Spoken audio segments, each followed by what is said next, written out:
Hello out there, world. It's your boy, Tommy on the spot. Thanks so much for checking us out today on the Watchalong Wrestling Podcast. This is a big one, too, guys. I've been waiting to talk about this show. I always kind of talk about when I started the Watchalong Wrestling Podcast about 6 months ago. I had like that block of shows that I just wanted to get on and talk to you guys about and be able to kind of relive. And this is one of those shows. This is an important show for me. I have obviously grown up going to shows at Madison Square Garden my entire life. And this show, my father passed away in 2015, but this show in 2002 ends up being the final show that I go to with him. So we're going to relive that entire show. We're going to watch it in real time. We'll get on. We'll talk about what the show meant to me, how my father's interest in wrestling had really waned at the time, but the reasons why I even had him come. And what happened once he got there. We're going to get into all of that. We're going to talk about 2002 and the year of WWE. It's a crazy transition period. WWE, some people consider this the end of the Attitude Era. Some people consider this post-Attitude Era. So there's a lot going on. The draft has just taken place. The wrestling on the SmackDown side of things is really kicking it up a notch.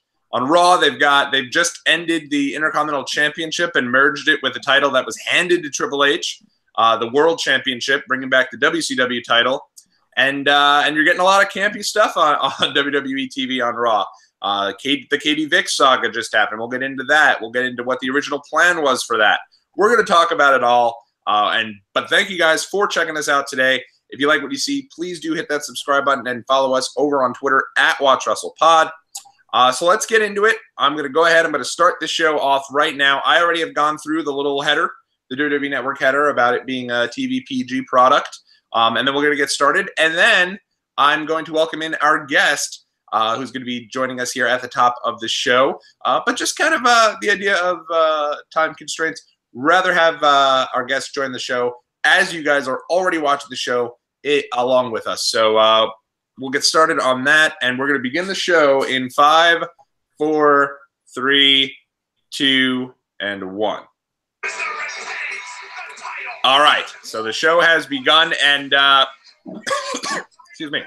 And now we are going to welcome on our guest of the show here, somebody who also attended the Survivor Series 2002. So I thought it might be nice to get his live perspective of the show. Google Hangouts just totally ruined it for me before I could even get to the introduction by flashing a big picture of him up on the screen. But, ladies and gentlemen, please welcome my co-host of our Disney sister project, the Disney 101 podcast. Please welcome my good friend, Steve. Hey, yes, I think I may have coughed or something there that may have spoiled it. But hey, it's awesome to be on another podcast with you talking about something else that's near and dear to both of our hearts. So yeah, this is awesome. Yeah, absolutely. So the Survivor Series, is this your first ever WWE live show? I want to say it was definitely one of the first. It may have been the first WWE live show. Yeah. Yeah, that's crazy. This is my second live pay-per-view because 2002, for whatever reason, 2002 WWE decided to be super generous to New York, and they gave us SummerSlam 2002 at the Nassau Coliseum, which was my first pay-per-view, and then Survivor Series 2002 ended up taking place at Madison Square Garden. So who did you end up going to the show with? I went with my two cousins, my cousins Eric and Justin, who, growing up, the three of us were always huge wrestling fans, and I would go over to their house, to like watch pay-per-views or, watch, even if it was just an extra special Raw or something like that, if we were over, we would go and watch. And actually, we used to have a little thing. It wasn't for money or like anything like that because, we were really young, but we used to get picks for all the pay-per-view matches. And, we'd all get together. It was almost like a fantasy draft or something. And we'd all kind of predict who was going to be the outcome of matches. And it got, knowing a little bit more about wrestling as we got older, it got, some of the fun got taken out of it a little bit, but when we were young and fully into this wrestling thing, it was one of the coolest things that we were doing. Yeah, it was way before the the race, I guess, in that game to figure out who got to choose John Cena because he always won. Yeah, pretty much. Well, it was okay. Who's going to pick Triple H? Oh God, yeah, 2002. That it really was. It was the year of Triple H, and it was one of these things for me. I remember now. This is, you guys. I don't know if you remember. Do you remember how you got tickets for this show? Pretty sure my cousin Eric got them, and it was like, the first day the tickets were going on sale, he was waiting, and he got them right off the bat, and he was like so excited for these seats. And me never going to a live show before, or not really even going to a lot of like concerts or anything like that. He was so excited, and I had no idea why he was so excited that we got these seats until I got there and saw it. Because we were right on the floor, like we were about 10 rows back or so, and it was amazing. I got there and I like looked up at the ring. It was like my 14-year-old mind, or however I was at the time, was like, oh my God, this is amazing. Yeah, I remember we went because this is like before the internet is around, obviously in 2002, but the idea that like you could just pop on and get tickets the second they go on sale wasn't really that big a thing. So we actually went down. My mother and I went to the box office when tickets went on sale, and the reason I went with my mother was because personally at the time I had a buddy who was at the time my best friend growing up, Alex. And he had, he was somebody who, like, if I got tickets to anything, I'd bring Alex. That was just kind of something that happened. SummerSlam 2002, I got tickets for the event and ended up bringing my buddy James, who you know very well. We had a great time. And what ended up happening was, now this show comes up. We had to go to the venue in order to get tickets. It's not how we had to get it, but that's what we decided to do. We went as they went on sale. And actually got to meet Eric Bischoff. That was something WWE was promoting. You can come down, get tickets, and then meet Eric Bischoff. But rather than meet Eric Bischoff, really what it was they had a whole big line of people, and then they just had Eric Bischoff show up and shake everyone's hand, like throughout the entire, that entire line of people, just to get some B-roll for Raw. He was there no more than like 10 minutes, then he got back in his car and left. But when we got there, we were online forever, and we ended up being able to buy tickets, because tickets for Survivor Series 2002 actually sold out within 4 days, which sounds like a lot, but now like tickets are instantly. If they ever ran the Garden, which they don't anymore, tickets would sell out in a matter of seconds, and it'd be really hard to get tickets because all the second party sites, all the StubHub folks go and they buy up all the tickets. So we got tickets right away. And it was one of these things where I wanted to bring James again. And my mother was adamant that I was going to bring Alex to the show. And Alex missed the SummerSlam. She couldn't take it again if I didn't bring him. So either I was going to bring James or I was going to bring Alex, or I had to figure out alternative means. So that's why I chose to bring my father to the show. And he ends up coming with me. But they just showed here a minute ago, WWE The World. This was a big restaurant in Times Square, WWE restaurant. Used to be WWE New York, as Jeff Hardy about kills himself on a dive over the top. Have you ever been to WWE The World? I don't think I did. I never had the opportunity to go. Yeah, it was tough because we were both kids at the time, and WWE The World, when it first started, everyone was able to go. It was a great time. But then they started making it like you had to be a certain age to get in.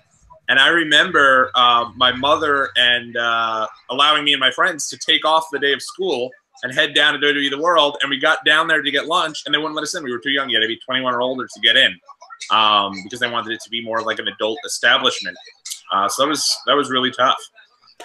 What would you say is, in kind of looking back at this show, are the things you remember most about it?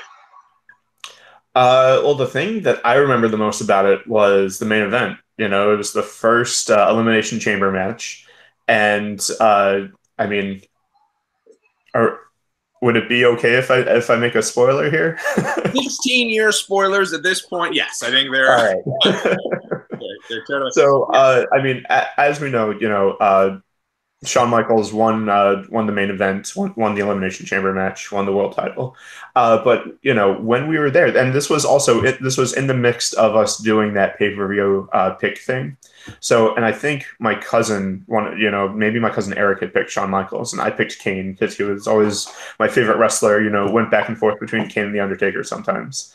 But you know, we were sitting there and we were, really close.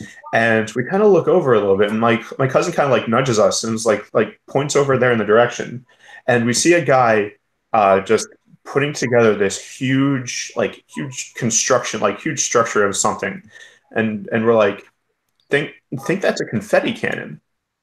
Oh and wow! So, and so my cousin walks over to him and it's like, is this a confetti cannon? And the guy's like, yeah.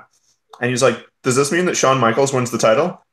And he's like, I don't know. That's awesome. Like trying to not ruin this poor little. I mean, he was maybe like 16 or 17 at the time, but this kid's dream, and it's right. like, I don't know if I'm allowed to break this or not. I'm not, if I'm going to shatter the magic for this kid or not. Yeah. But I mean, if he's asking this question, all right, well, no. But I get he didn't want to give anything away or, whatever. So he just okay, I'm going back to my job now. That is awesome. That's really, and it's funny because you had some other people there, but if anyone was winning the title, I mean, it wasn't going to be your Booker T's or your Kane. Kane, they just had the ridiculousness with Katie Vick, as Jeff Hardy has a major botch on a move. This was towards the end of his run, big time, all messed up for Jeff Hardy. But they had a big, they basically, you weren't going to have Kane, RVD, or Booker T win. If anyone was going to win, it was going to be Triple H or it was going to be Shawn Michaels. Yeah. The night before this show, actually, I went and met Shawn Michaels. He was doing a show. He was doing a signing at Video Game Central. Did you ever come to me with at the signings at Video Game Central? I want to say I may have gone to one.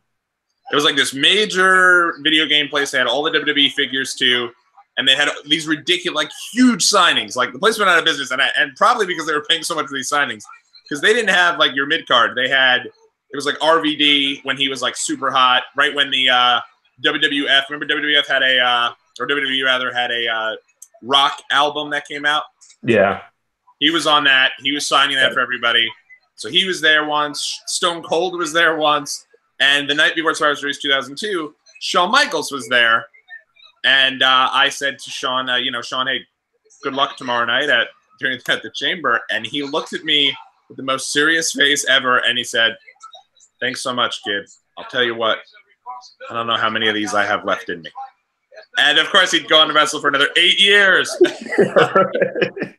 But I guess he was kayfabing me, even being a kid, back in 2002. And I remember getting in the car and going, damn, I don't even know if I should go to the show. Shawn's clearly not going to win the title if he doesn't know how many matches he has left.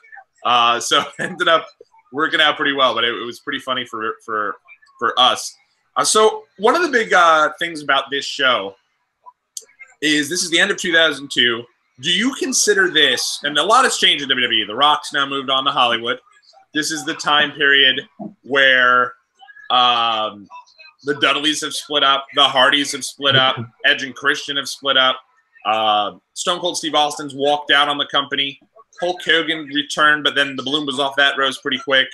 Do you consider this time period, the end of 2002, still the Attitude Era, or do you consider this the end and past Attitude Era? I'm a little bit of a purist, I guess, because I consider the when the WWF went from the WWF to the WWE, I consider that the end of the Attitude Era.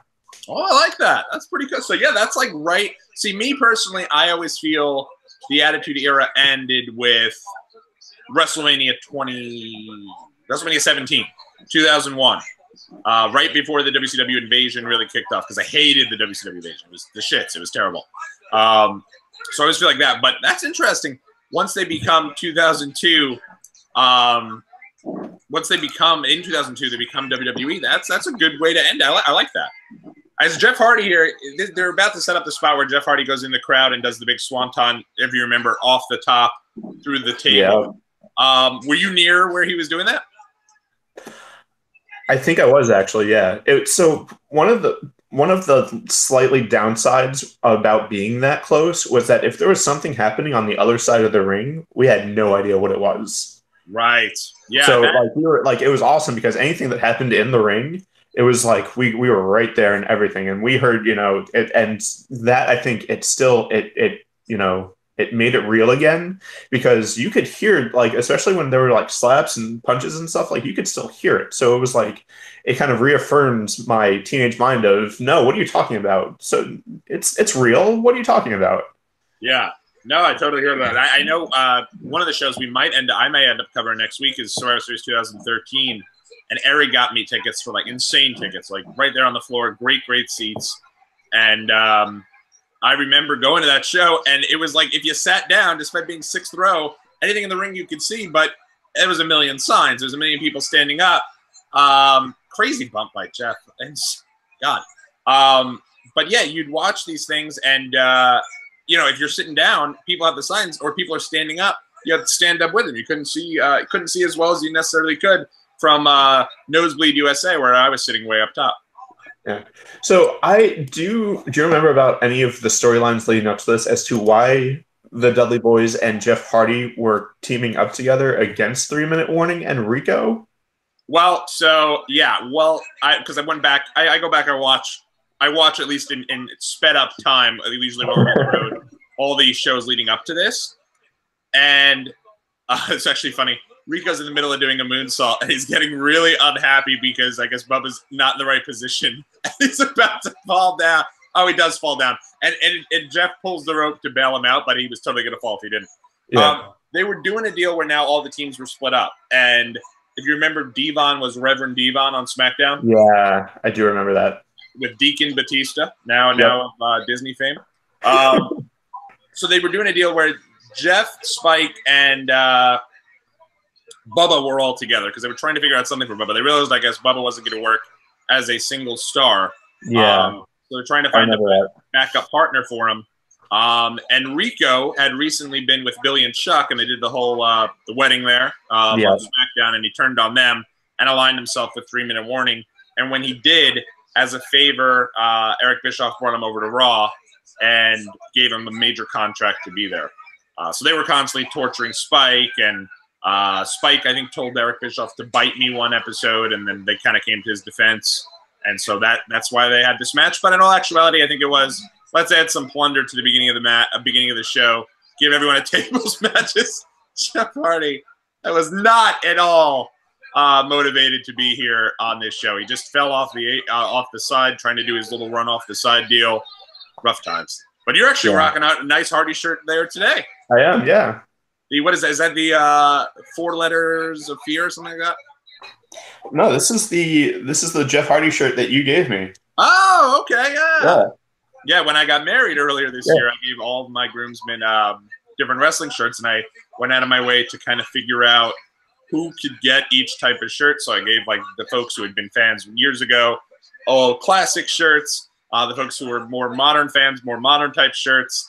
And I gave Toby a John Cena shirt because he's the only one who would have appreciated a big, bright orange John Cena shirt. And did he ever, man? I caught him a couple of times looking at that shirt and just marveling at how great it was. Yeah. One of the things that I wanted to touch on with you before we have to let you go, this is during the period of time. Do you remember who performed on this show? I'm going to guess it was Saliva. That's well. You could. I mean, in 2002, you could between 2002 and 2007, because WWE literally had them as the theme song here to Survivor Series 2002 and to the WrestleMania 23 soundtrack in 2007. So they gave Saliva as much play as they possibly could have. But yeah, Saliva performs at this show, and this was a time period I believe you and I deemed as WWE Rock, because every pay-per-view you had another theme song by a band that was similar to Saliva. So you had like your Saliva. Creed was super big. Yeah, Creed. Like what is it? Like Nickelback and Puddle of Mud. Yeah. like all of those like post grunge, 2000s rock music, like, Yeah, absolutely. Yeah. And I think they had like Fred Durst was hanging out at WWE shows all the time back then. Yeah. I think they literally had that. Limp Bizkit, I think, was like a theme song every other year for WWE. But if you had to choose one band who you considered the most WWE rock of any other band around, who would you consider that? I might have to go with Saliva. Yeah, Saliva. I think Saliva. Well, because also you remember Saliva did the theme song for Batista. That was his theme song. I think was that Saliva or was that Godsmack? Nope, that was Saliva. Because they even did a deal where Batista went and joined Josie's. Oh yeah, it was, yep. Yeah. So, but yeah, that was quite big, and WWE Rock was basically taken over there. It is crazy if you look back at this show, if for no other reason than this show doesn't feel so long ago.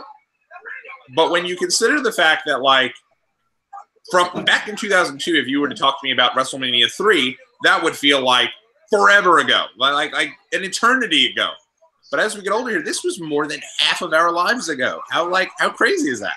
Yeah, it's weird to like 16 years before 2002 and what was going on. Yeah, in 1986 or whatever. To go from then to now. Yeah, it's unbelievable. Yeah, and to also know that a lot of these guys are still wrestling. Yeah, it's pretty crazy. Shawn Michaels just had a match as the Dudleys are reuniting here, and the crowd is losing their ever-loving mind over it. It is. It's insane to think that WWE has continued to go to that well. Back in 2002, they're doing a contemplation as the show begins. If that is the end of the Undertaker following his Hell in a Cell with Brock Lesnar, he's still wrestling. So it's like wasn't even close to that being the end for him. So, because you mentioned the Undertaker, one of my kids this week actually came up to me and asked, and he was like, Mr. Johnson, do you watch wrestling? And it's like, oh, okay. Oh, no. I'm like, I haven't really recently, but I used to a lot. He was like, my favorite wrestler is the Undertaker, and I'm like, oh, kid. I love. Come on, kid. That guy's 100 years old. What do you think? Nobody else that's younger. He was old when I was watching. Yeah, and literally, this show starts with them showing the Undertaker getting destroyed by Brock Lesnar and contemplating whether or not this is the end for him. So pretty crazy stuff. But in any event, is there any last-minute thoughts you have on this show? Anything that, other than the main event, maybe that you remember about it? Any place you guys went to eat beforehand that you remember? I honestly, actually, I don't remember if this was the show or not. So we went also with a few of my cousin's friends, my older cousin's friends, and it was back when there was still that Roy Rogers in I think it was in Penn Station, because Penn Station is right underneath Madison Square Garden. That's right. So we would go there, and we went to Roy Rogers, and we were eating whatever. And one of my cousin's friends was offering food to everyone. He was like, oh, do you like anybody want any of my chicken nuggets or anything? And I was like, yeah, sure. And I proceeded to go and take the whole thing, plop it right down in front of me, and just devoured it. And he was sitting there the whole time, just watching me do it. And he, to this day, will never let me live it down. That is awesome. I saw him again for my cousin's wedding last year, and he brought it up, and I was like, yep, no shame. I'll tell you, that is the type of stuff that people remember so much about shows. I mean, I'm going to get into a bunch of things of my father falling asleep at the show, us getting at secure, waking up at some point, joining in on a Booker T five-time champ chant, and then falling right back to sleep immediately following. And those are the types of memories that everyone remembers. I remember going to shows with you that were dog shit awful, but you remember the little nook and crannies of things like that occur and that make these such good shows to look back on. Yeah. Well, with that being said, we will let you get on out of here. Hopefully, though, in January we are going to be rewatching the Royal Rumble 2008, another show I know that you went to. And maybe you could join us and let us know, at that point, what was it about WWE that was getting you out of being a fan, so to speak? Because that was, I think, towards the end of your fandom. Yeah, I think it was pretty more or less, yeah. Yeah, so we'll talk about that then. If you do want to check out myself and Steve having conversations every single week, you can do so by following us over at Disney 101. You can follow us at Disney 101 Pod on Twitter. We do a live Disney show every single week. Gives us a chance to catch up and talk about all the news happening and the happenings in the world of the Disney parks. And we also do a long-term, kind of like a long-style topic, talking about something like fantasy attractions, which we just did, best sit-down restaurants, and a variety of really fun things. This week we're going to do something about attractions that are about to, maybe could use a refurbish over in the Disney park. So make sure you check us out there. I feel like wrestling and Disney kind of go hand in hand a bit, so there should definitely be some sort of crossover there. But thank you so much, Steve. Do you have anything to plug or anything else you'd like to add before you get out of here? No, just enjoy the show, and I'll see you maybe next week sometime. Absolutely. Well, thank you so much again, Steve. If you want to follow Steve, you can do so on Twitter at SteveCJ556. We're going to say goodbye to Steve, but we are going to keep hanging out with you guys and watching the end of Survivor Series 2002. Thanks again for joining us, Steve, and we'll talk to you again real soon. All right. Take care. All right. Take it easy. So now that Steve is signing off here, I will be with you guys for the remainder of this show. Saliva is performing Always, a song that I freaking loved. And I don't know if you guys can catch up with where we were at with this particular show. But this is a show, guys, that, Saliva is a band that I loved. And I have to be completely honest with you about that. I thought it was, I freaking just can't get enough of this show. I think that it's an awesome show. I think that it's, and Saliva at the time, not only was I a big fan of them, but this is a time I went to Ozfest 2002, and rock music was a huge portion of my life. And this style of rock music, despite me kind of maybe making fun of the fact that WWE used these bands, I remember being crushed that Saliva was not there live because I would have loved to see him, but WWE, the world is where they just performed, and they're about to do. They did Always, and as they're going to a different, going into a different song, they move through there. So I'm actually wondering. I'm assuming they've recorded that a little earlier with Saliva there, because of the fact that one of these deals where they basically recorded that a little earlier. Sorry, guys. Because of the fact story there. Sorry. I moved over to our Twitter for real quick and ended up. I guess this streams directly onto the Twitter feed, which is something I did not notice. But I'm assuming they recorded the SmackDown, the Saliva concert earlier than Survivor Series. It just would have made sense for them to do that. I don't think they would have brought Saliva in just to do one song. And if you watch, the crowd's super into it and watching it, and Saliva's continuing the concert. So you'd think if people were going to watch Survivor Series 2002, they wouldn't have just left them to perform and do their thing. Like, that wouldn't make too much sense. So what I'm assuming is that they did a deal where Saliva recorded earlier in the day, maybe right before the show, and got everyone super into it, and then they moved from there, and they probably put on the live stream of Survivor Series 2002. So definitely something to think about, and probably what they decided to do. Before we move on to the other one, I did just want to touch on that opening contest. I had Steve on. The reason I did that, rather than doing that and then starting the actual show, was I wanted to do a deal where basically, this is a long shot, right? So I understand that, like, me sitting here watching Survivor Series 2002, this is a 3-hour broadcast.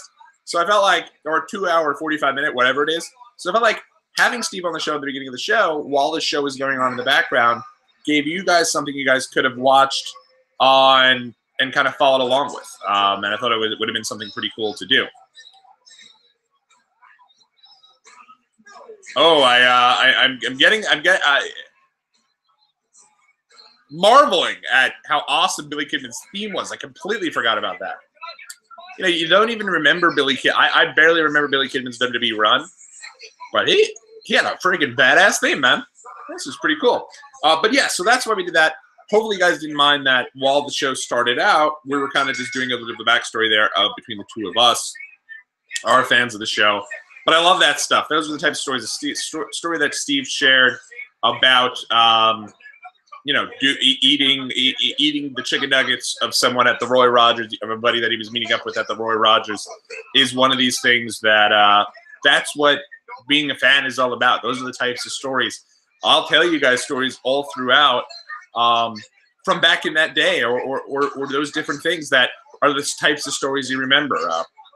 Remember being down in WrestleMania 31 with my WrestleMania 32 and no 31 with my wife, and landing and immediately running to go to catch NXT, and in the process running by Dean Malenko and asking if I can get a photo with him, and his wife asking my now wife if she wanted to jump in so that she could be a part of the photo. My wife's like, it's okay, I don't know who he is, because she just thought that was a friend of mine. Those are the little types of stories that make the live experience of going to a show so much fun.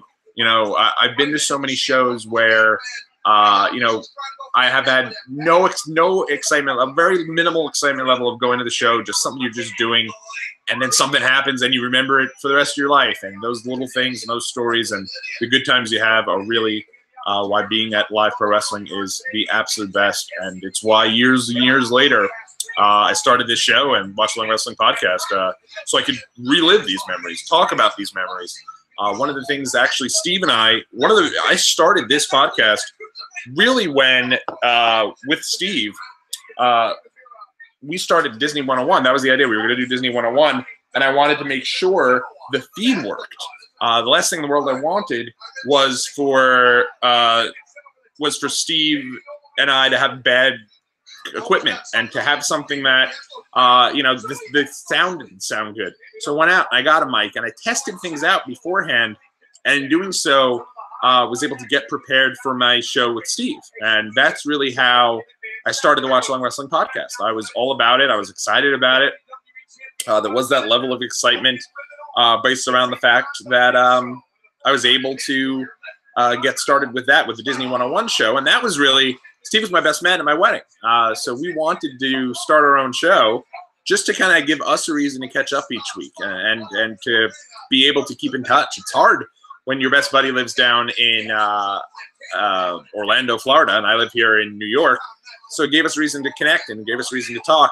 And then while I was doing it, I was realizing that my wife was working nights, as Billy Kidman hits a super stiff, really good dropkick. So while she was working, I was like, well, shit, I'm watching all this WWE Network. And I'd literally do what I do every week now.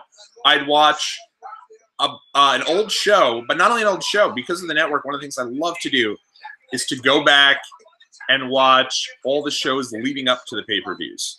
All the Raws, all the SmackDowns, whatever can get you into the show and can get you excited to then watch the show so that it feels like you're really kind of reliving that period of time. And so when I was doing that, I was like, why not if I can start a podcast and be able to talk about it with everybody and give you guys a backstory of where we were at with everyone and all the different storylines. Now, that first match that we watched, just to kind of harken back to that, the Dudleys and Jeff Hardy against 3 Minute Warning and Rico. I gave a little backstory to Steve because he was wondering why the hell they were wrestling with each other. So I'll let you, to give you guys a little bit of backstory too. This was during the period of time, as we were talking about, when the Dudleys had separated. And it's sad because you go back and you watch that, and while Bubba Dudley is still wrestling and while Jeff Hardy is still on WWE TV, unfortunately both members of 3 Minute Warning had passed on. If you go back though and you watch, it's amazing how much Rosie looks like Roman Reigns. It's Roman Reigns' brother who just passed away a year or two ago. And if you go back and watch, it's like, man, he looks so much like Roman Reigns. It's kind of freaky. But that's a really good match. Go out of your way to watch that. Jeff Hardy, Swanton, I could watch him do that in the crowd so much, so frequently, and have a great time in doing so. So it's always good memories watching that. Probably not as good as the Royal Rumble 2000, which we did cover, which we will cover rather, most likely at least, coming up here next year. And what all that came with that, and all that was being a fan and almost getting to that show and everything. But that Swanton seems so much more iconic as he does it over the Tiger Bomb. Now, okay. So yeah, that even though that moment in time where he does the Swanton with the big taxi behind him seems so much more iconic, it's basically the same spot that he does here, except on the opposite side of the arena. This one might even be a little higher, but this was really towards the end. It was like Jeff and Matt had separated, and Matt was like going up with his version 1 character, and Jeff was like the guy everyone thought would be the one to take off when they split up, but he just didn't. And he really just, you could tell he's just going through the motions. He could care less. Yeah, it's almost sad to see because, I mean, he was sloppy in that match and just did not seem at all into it. Match we're watching here now is Jamie Noble defending the Cruiserweight Championship against Billy Kidman. One thing I remember about this show is that there's not a bad match on this show. There's nothing on the show that sucks. We'll watch it later, but if I'm not mistaken, wow, freaking awesome move by Billy Kidman. Kind of did a deal where he came off the top and had Jamie in between his legs. Really good stuff. But the Cruiserweights were in a similar position that they were now, but in 2002 is probably the year in which the Cruiserweight division kind of took off for WWE. Rey Mysterio was Cruiserweight champ. The Matt Hardy, actually, you know what? It was 2003. Right, because WrestleMania 19, they had the match. But let's see. Oh, my God. You got to watch. If you sleep on this Jamie Noble, Billy Kidman match, go back and watch this thing. Noble just hit a DDT off the top, and it was like as if he spiked Kidman right on his head. This is during the period, by the way, where Taz and Michael Cole are doing commentary for SmackDown, and they are motivated as to get out there and do a great job. I think this is the best time period of Michael Cole's time here. Nydia is with Noble, and Kidman is teasing the shooting star.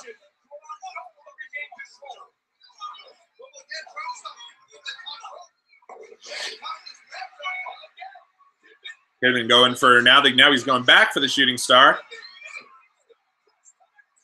I remember years later they would do the feud of who had the better shooting star, Kidman or London. Paul London. London had a much better shooting star. Look at the crowd is super into Kidman here. Kidman's going into the crowd to celebrate. Mustafa Ali wins the title this year, the Cruiserweight title this year at Survivor Series. It's hard to believe he's going to exit through the crowd. Crowd's into this, though. Crowd is really pumped up. There's a kid running with Kidman through the crowd. Crowd was really into this. And Kidman, to this day, I think he's the guy who is kind of the timekeeper of the matches. And he's backstage. He's got a big role with WWE at this point in his career. Great match, though, man. Go back and watch this match. So far, 2 for 2 on, kind of where everything's at. Let's see here.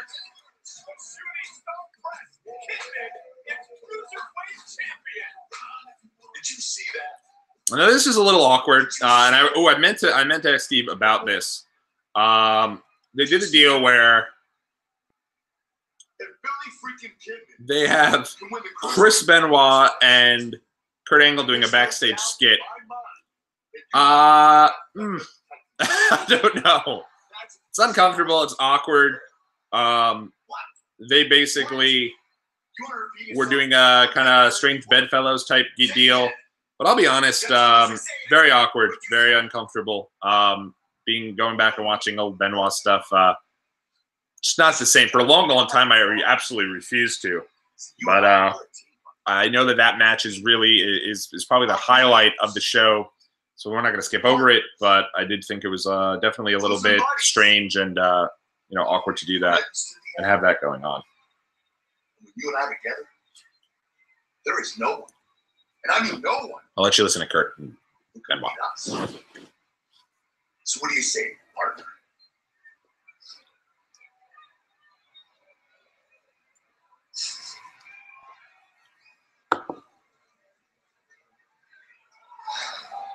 I'm not going to shake your hand. Tag team partners don't shake hands. Tag team partners got a hug. Yeah. We're going to get him in my fight. So if you can, put the Benoit stuff behind him and kind of shelve that thought about Chris Benoit.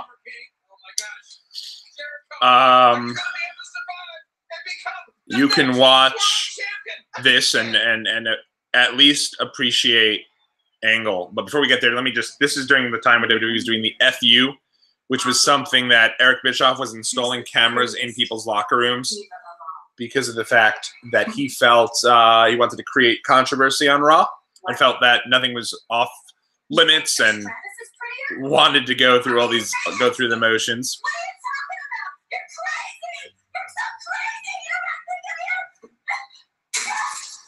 As Victoria is going through, she's doing her crazy gimmick where she's smashing glass, smashing the mirror because the mirror told her that Trish Stratus was prettier than she was. Good stuff. At least the Victoria stuff. This FU stuff is, at this point, like, keep GTV around forever then and never tell us who it is. Why change it, do the exact same deal? So, weird. I don't think she's been right since that house fell on her sister. But yeah, if you can go back and at least appreciate Kurt Angle, he's awesome. Very funny guy.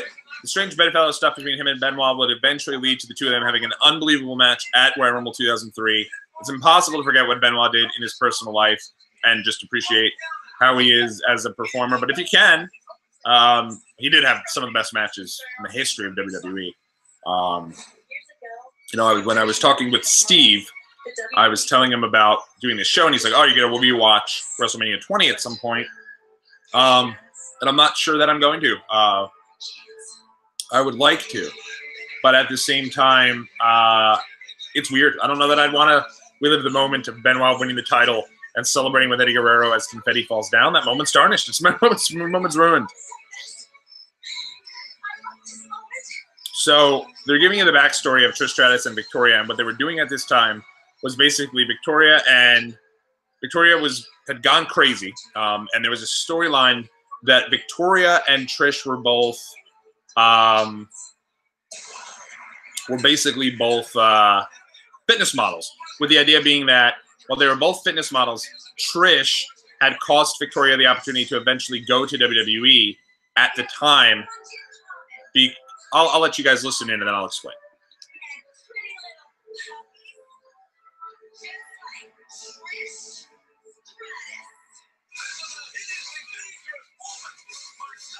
I don't think you can hear it so well. Basically, what they're showing you is that Victoria and Trish were having a situation where Victoria was losing it and totally upset because she felt that Trish was costing her the matches, the opportunity to be a wrestler. Now, what they didn't get into, and I felt like they should have gotten into, was the fact that Victoria started as one of the Godfather's hosts. I thought that would have been a really good part of the story, that she had to do whatever she could to get a spot in WWE, and now here she was, and they were both really good wrestlers and doing their own thing.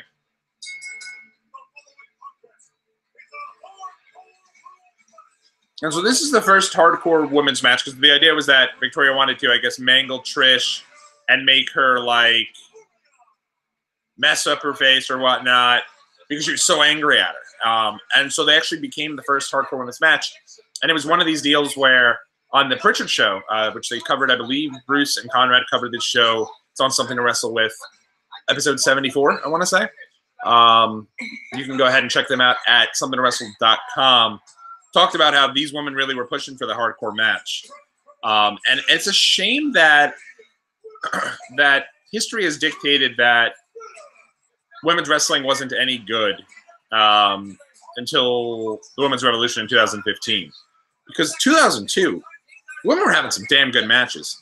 Finn Finlay was overlooking the women's division, and the stuff he was doing with Trish and with Lita and with Victoria and Jazz and Molly Holly, Jacqueline, a host of others.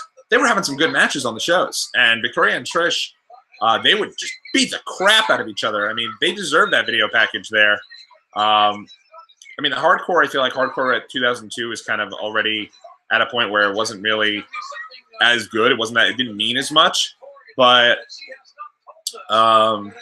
cool to see, the women doing this. See, the problem with women's wrestling in WWE, I think it started with the Sable thing, right? And Sable was all about sex appeal, and damn, she was a very good-looking woman. Do not get me wrong. But I think her matches not being so good because she wasn't a trained wrestler nor had any real interest in being a trained wrestler started that conception that women's wrestling wasn't any good. And then don't get me wrong, there's definitely a period when Trish and Lita retired. But look at that. That's freaking – these guys are so damn talented. Trish did like a monkey flip to Victoria. Victoria flipped over her, laid on her back, and then flipped back over to get back on top of Trish. Good stuff. But yeah, the idea behind this was Trish, Lita, those guys who were having matches. Once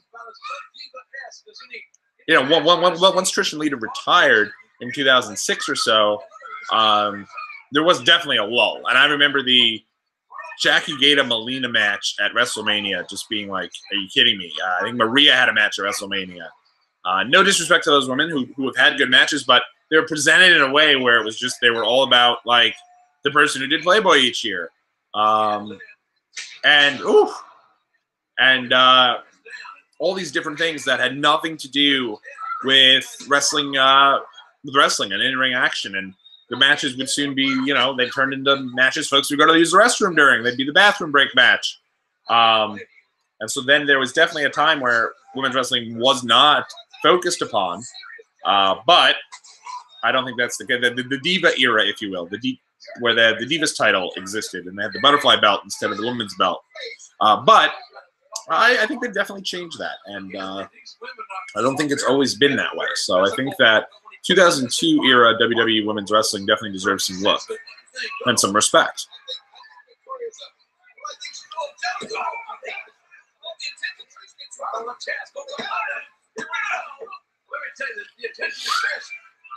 Little Nate in there is the ref.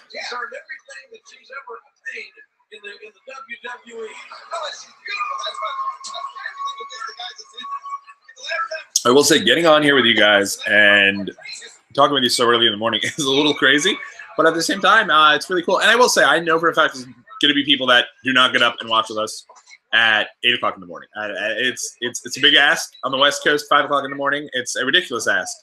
But the good news about this is around for you to watch at your leisure over on our YouTube page. And one of the things I think that, oh my gosh, Trish just hit like a slingshot and brought Victoria, like basically slung Victoria up, and she smashed her head into the trash can that was in there. Wow. Very, very cool.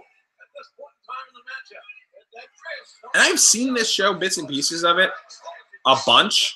I always love that first match. I've seen that first match a bunch of times with the Dudleys and Jeff Hardy and the Dudleys reuniting, just because I think that is a match you should show people if you want to show them both the crazy action, also the moments when the Dudleys reunite, the crowd just loses their mind. And New York has always been Dudley country as Trish Stratus sets up an ironing board.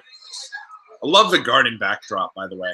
That's if there's one reason maybe I do want to watch where WrestleMania 20 is.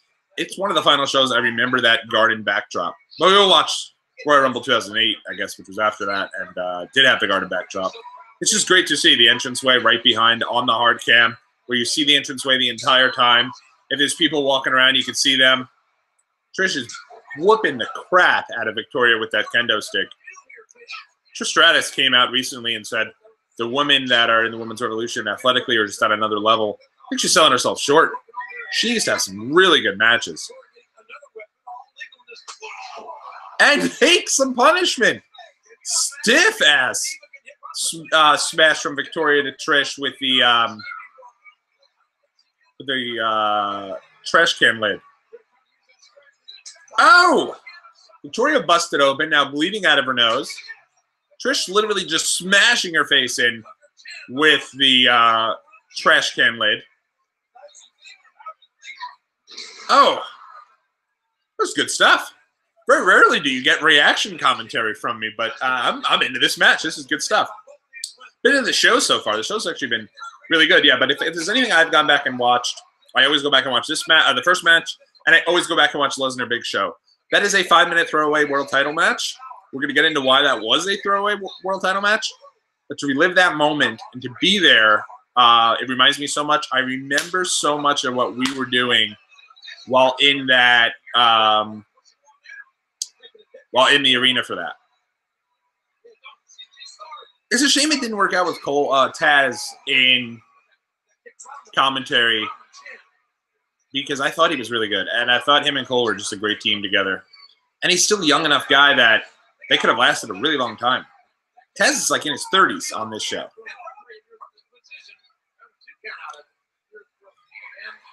Let me go ahead and check something for you. I'm big on making sure what I'm saying is correct.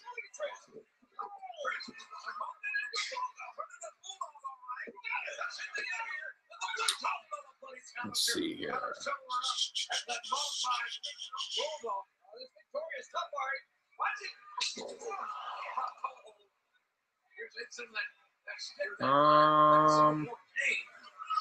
There we go. Let me see. So Taz 2002. Yeah, the guy was only 35, just turned 35. But I guess he was not really interested in being an in-ring wrestler anymore. I don't know, he had injuries as well. So there's a bit of a botch here with the fire extinguisher, where basically the fire extinguisher is under the ring and they didn't pull the pin. So Victoria had to pull the pin first and be able to do that. But Victoria is so crisp. Crowd, such a strange deal here. I didn't think she was going to win. She uses the fire extinguisher, then she did the snap DDT and flipped over quickly to get the cover. And Victoria wins the belt. So the match has started. 2 title matches, 2 title changes on this show as Victoria's won this match. And I don't recall if this was already during the period where Victoria was using the tattoo song. All the things you said, that whole song was great and sounded way better than what I was just singing it briefly there. But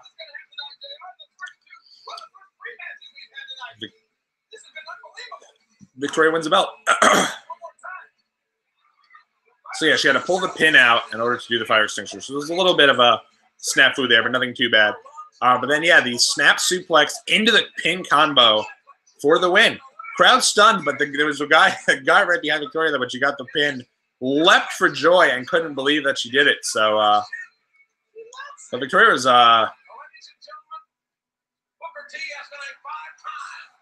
Booker T was, and we're gonna get into him a lot more, but Booker T and RVD on this show are your 2 guys who are in this main event that people are really, really into. Booker T and Goldust had their deal go on. I should have a photo of where I was sitting at this show that I could have pulled out. Way high up in the air. Pretty much where, if you're watching the show right now, the view they're showing from the tippy top is where we were. Let's listen to Eric Bischoff if you can. Well, Mr. Bischoff, I was hoping, as I'm sure all the fans out there are as well, that if you could give us some insight as to what we all can expect tonight from the Elimination Chamber. What you can expect? I think you and all the fans can expect to see history and the future all in one night. You see, when I debut the Elimination Chamber, fans are going to witness not only history in the making, but they're going to be watching as Eric Bischoff lays the groundwork for the future of this industry. Once again, Eric Bischoff has outdone Stephanie McMahon. Come to think of it, Eric Bischoff has outdone Eric Bischoff. Hi, stranger. You know, you made a big mistake. It's the Big Show. If you don't believe you did, watch me tonight. When I walk out of Madison Square Garden, the new WWE champion. So the deal there is that Eric Bischoff has traded the Big Show over to SmackDown for a variety of picks. And now, Big Show. Here's Brock and Paul. Brock, I am nervous. Ever since Big Show showed up on SmackDown, I've been a nervous wreck. I asked you, I begged you not to pick a fight with this guy. And be honest with yourself, please, Brock. Be honest with yourself. Nothing has been the same since Hell in a Cell. And now you stand here tonight, you have to defend your title against a 7-foot-tall giant, and you have a broken rib. You spent the better part of the past 2 weeks coughing up blood. So yes, Brock, I am nervous. But now's the time to put that all behind us. Because tonight we're in Madison Square Garden. Huge pop. New York City, my hometown. And I promise you, Brock Lesnar, I will do everything in my power to make sure that my client leaves here tonight the WWE champion. Brock Lesnar looks like an absolute child in this show. He's 25 years old, youngest champion in WWE history up until that point. A couple of years later, they'd give the belt to Orton way too early, I think, just to wipe Brock from the record books because of how it ended with him in WWE. But Big Show had just moved over to SmackDown from Raw. Bischoff had traded him to get some people back, and in doing so, Big Show's now on SmackDown. And Brock has run through everybody. First year there, day after WrestleMania debuts, wins the King of the Ring, beats The Rock for the title at SummerSlam, destroys The Undertaker in a Hell in a Cell, and destroys Hulk Hogan, and is now going up against Big Show. But this was not supposed to be the main event for the show. At least it was rumored that the main event for the show was actually going to be Hulk Hogan versus Brock Lesnar. And you'll see here, Undertaker gets thrown off the... They're showing a video package of Big Show throwing Undertaker off the stage. What they were doing was they were teasing Undertaker walking away and retiring. As I was talking to Steve about earlier, Undertaker comes out the day after, or I guess a couple days after his match, the Hell in a Cell match at No Mercy with Brock Lesnar. But he comes out and basically says that basically Undertaker wasn't sure he still had enough, and he was going to be walking away and kind of trying to see where he was at. And in all actuality, his wife was giving birth to a child, their first child. His wife, Sarah, I guess is at least wife prior to Michelle McCool, where he used to have the Sarah tattooed on his neck. Probably get a couple of Undertaker figures with that Sarah on the neck still, somewhere out there. But they were going for they were having a child, and so he was taking some time off. But the fact that he was teasing retirement in 2002 and he's having matches, and he probably will continue to have matches into 2019, is completely crazy. But Big Show, the storyline here now is Brock Lesnar has basically turned babyface. He's in the process of turning babyface, at least. Lesnar's lashing out a bit at Heyman. He's basically, he wants a piece of Big Show. Big Show was a heel. Crowd was already super into Lesnar because he was just destroying virtually everybody in sight, and being able to do so, with what they were doing. But it was one of these deals where they got an opportunity. The crowd loved Lesnar. He was badass. He was super cool. Why wouldn't they love Lesnar? So they had an opportunity now to cheer for the guy and to be able to kind of see where they were at. So it was interesting. It was cool to see the crowd do it. Love that iconic shot of Madison Square Garden with the WWE Survivor Series sold out there. That post office that still go to this day. Very cool. It's a shame they don't do shows anymore at the Garden.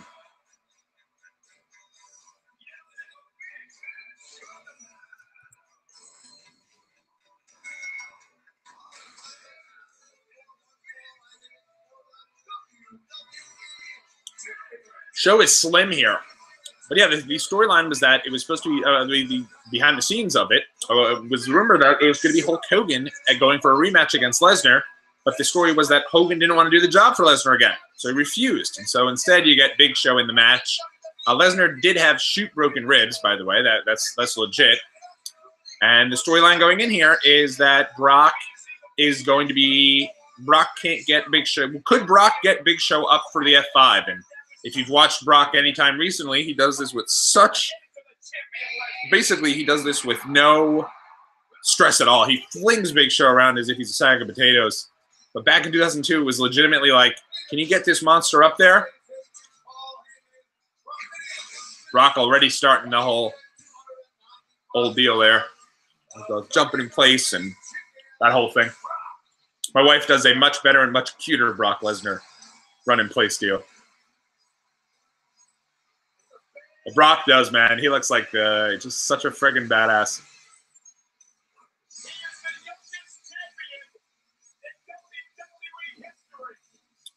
This match, so I talked about it. My father is really kind of over wrestling at this point.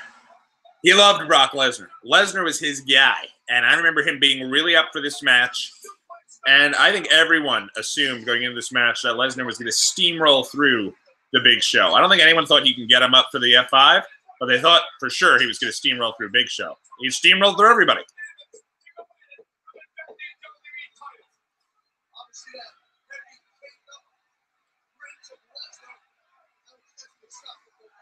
Garden crowd is hot for Lesnar here. Big "Let's Go Lesnar" chants. Crowd is hot, period. If you watched any of the show in the beginning, people are really into kind of what they're doing here, and crowd's just super amped up for every single thing going on in the show.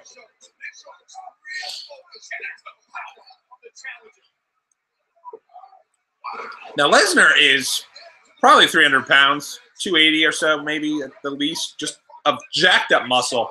And Big Show's throwing his ass around like he's nothing. But the crowd is really into this match. This match goes on a little early, I felt. But truth be told, this match really was not built up very much. The bigger focus on the show for sure is the Elimination Chamber and the debut of Big Papa Pump Scott Steiner, which we'll get into here in a sec, or later on in the show.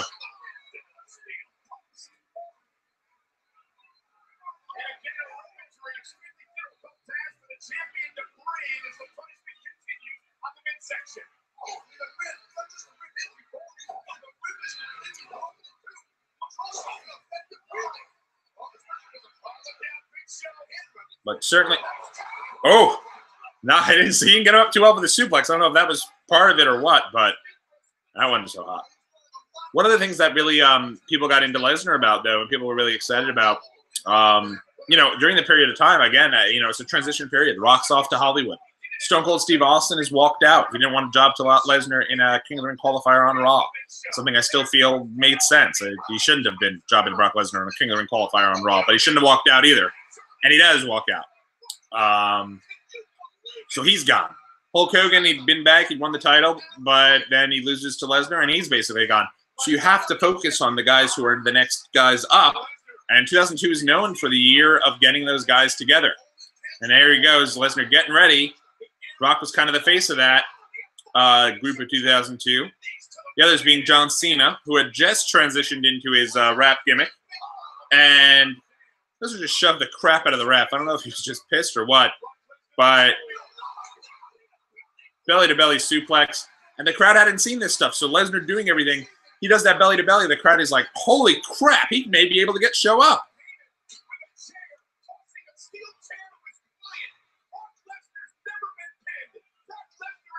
And they're building up. Yeah, that Lesnar is still undefeated.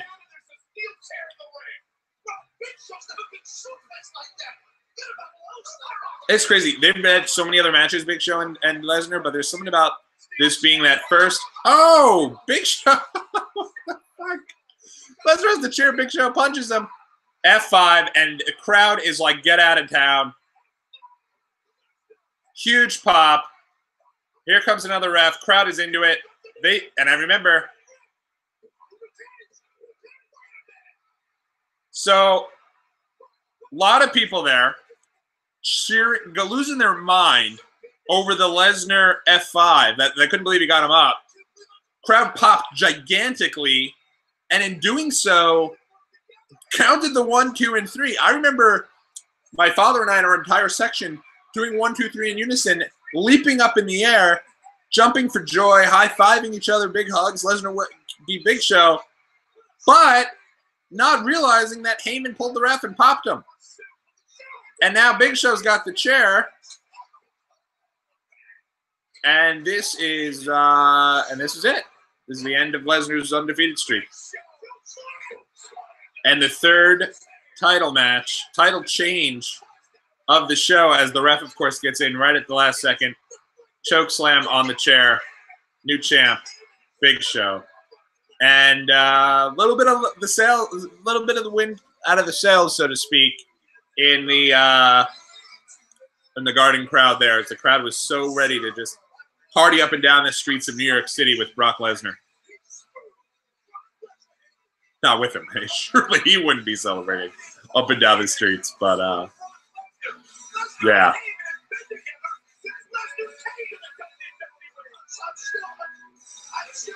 But Big Show, I mean, he doesn't feel like a super hot character at this point. If you remember WrestleMania 18, that's the famous WrestleMania, woo! Where he's not even on the show because he's like down in OVW trying to drop some LBs and get into better shape. So they send him to WWE New York to watch the show with everybody. And he shows up, and there's that great clip of Cody Rhodes that Cody showed in the build-up for WrestleMania 28 match between Cody and Big Show, where the crowd, where he just basically looks at the crowd and goes, WrestleMania, woo! And now here he is, ending Brock Lesnar's streak and winning the title. Certainly feels a little bit like, really, Big Show? But if you wanted a heel turn with Heyman, it would be this match that would be the best one, and they're hightailing it, and they're getting the hell out of Dodge. And I remember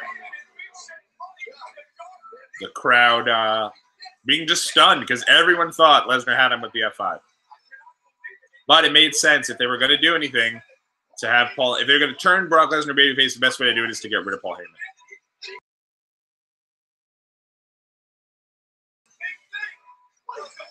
Unbelievable.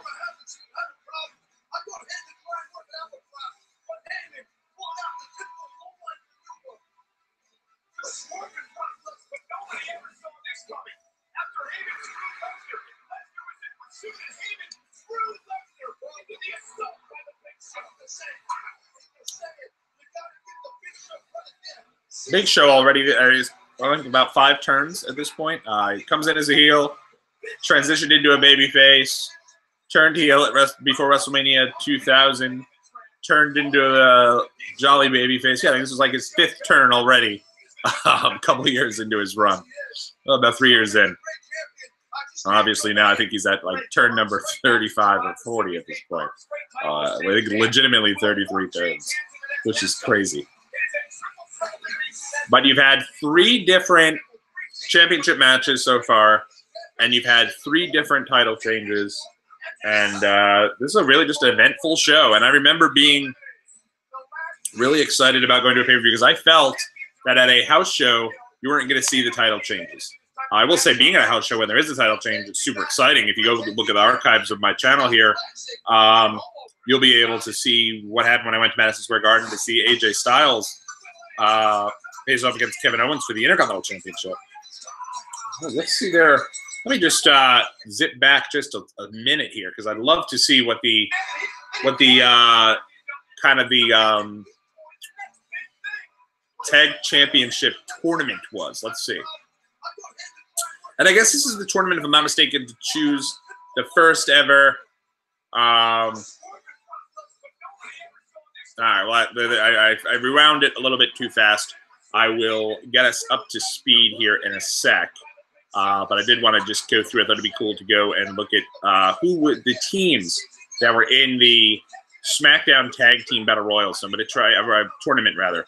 So I'm going to try to pause it right on the second here, and we'll be able to kind of go through all the teams that I believe were used to crown the first ever SmackDown Tag Champions. Let's see.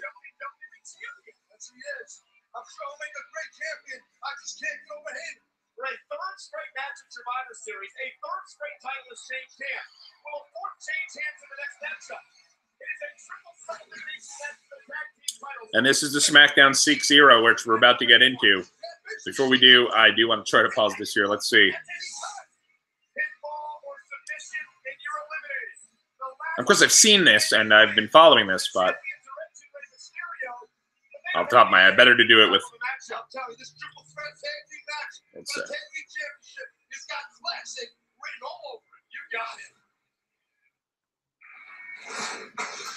All right, so you had Eddie Guerrero and Chavo Guerrero in the first round defeating Rikishi, and Mark Henry.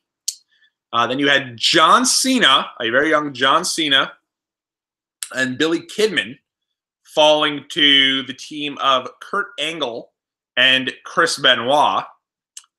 Benoit and Angle moved on to face the Guerreros. You then had Billy and Chuck take on Devon and Ron Simmons, kind of in that transition now where I think maybe Bradshaw was hurt or something, and so Simmons had something else to do, and Devon was obviously Reverend Devon, but he was transitioning out of that at that point. Billy and Chuck actually lost to Devon and Ron Simmons. Okay. And then Edge and Mysterio took on Brock Lesnar and Tajiri and won? Could that be for real? I don't recall that at all. But it says took on Brock Lesnar and Tajiri and won. So semis, you had Angle and Benoit over Chavo and Eddie, and then you had Edge and Mysterio over Devon and Ron Simmons.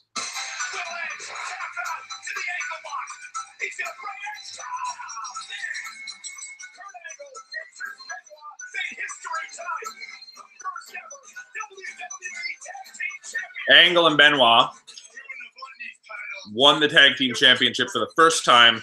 First tag SmackDown tag champs.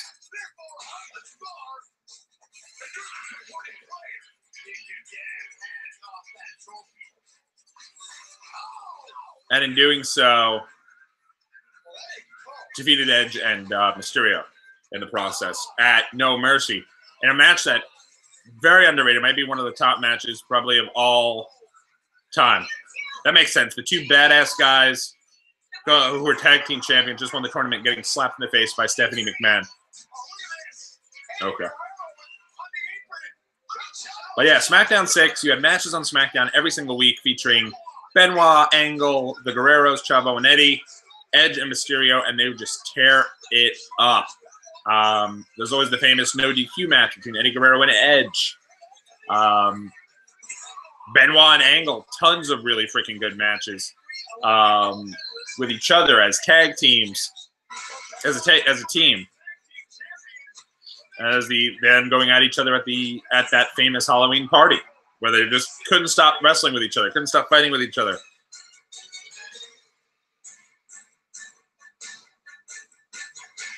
Two out of three falls match with Angle and Mysterio and Edge.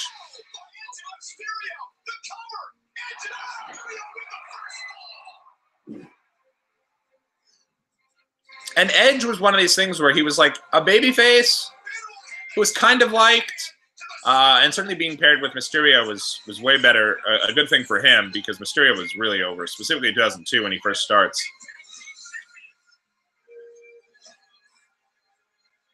But yeah, I mean, even go back and watch this. This happened on SmackDown, this 2 out of 3 falls match with Angle and Benoit against Edge and Mysterio. That really, really freaking great. Great tag team title change. And then you'd have guys, and then you'd be able to spin these guys off and have great matches with other people. Mysterio and Matt Hardy. Angle and Lesnar. Stephanie McMahon, totally just. I'm a Stephanie McMahon fan, guys. I can't lie. And boy, in 2002, she looked very pretty. Beautiful woman.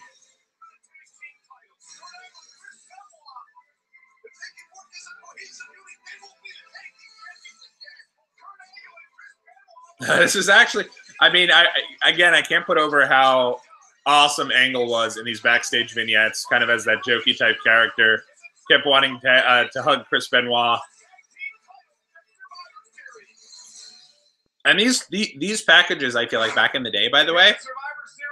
Oh, Al Wilson. Good God almighty.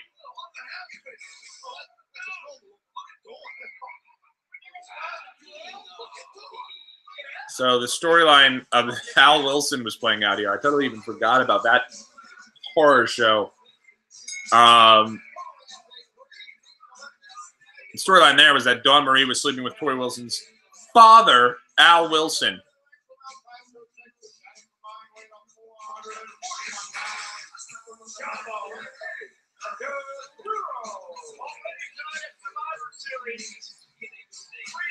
That's awesome.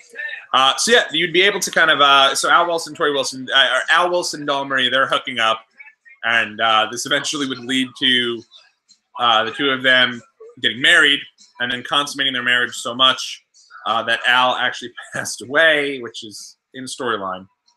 And in doing so, they did a deal where Al did pass away, and when he did, they ended up in the storyline, and they ended up having a big brawl at the funeral site, Dawn Marie and Tori Wilson.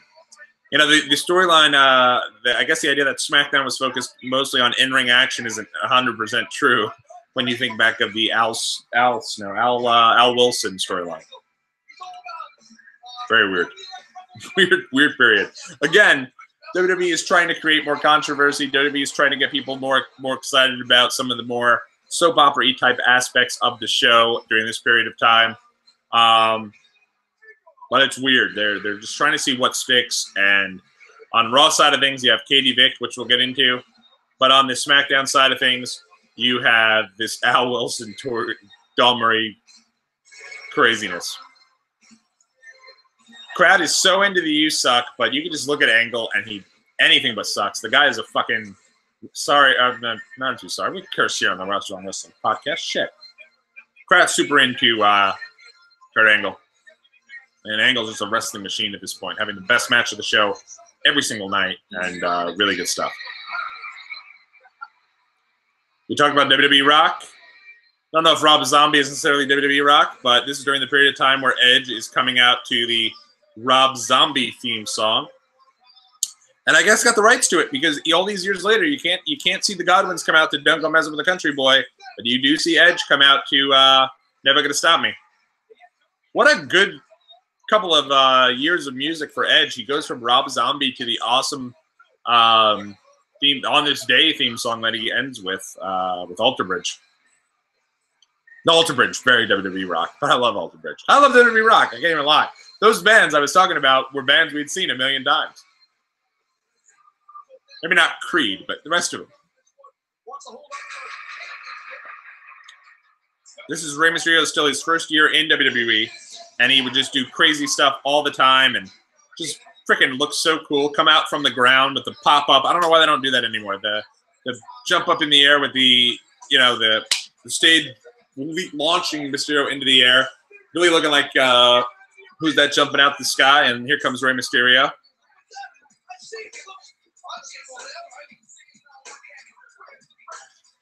He looks so freaking cool. All right, he's coming out with the belt.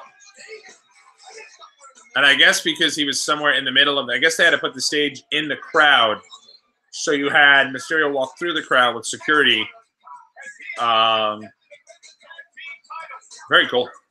And he has the shirt cut up and around his waist with the flap of the shirt coming out of the bottom of his pants, in front of his pants, and the back of his pants. Really good stuff.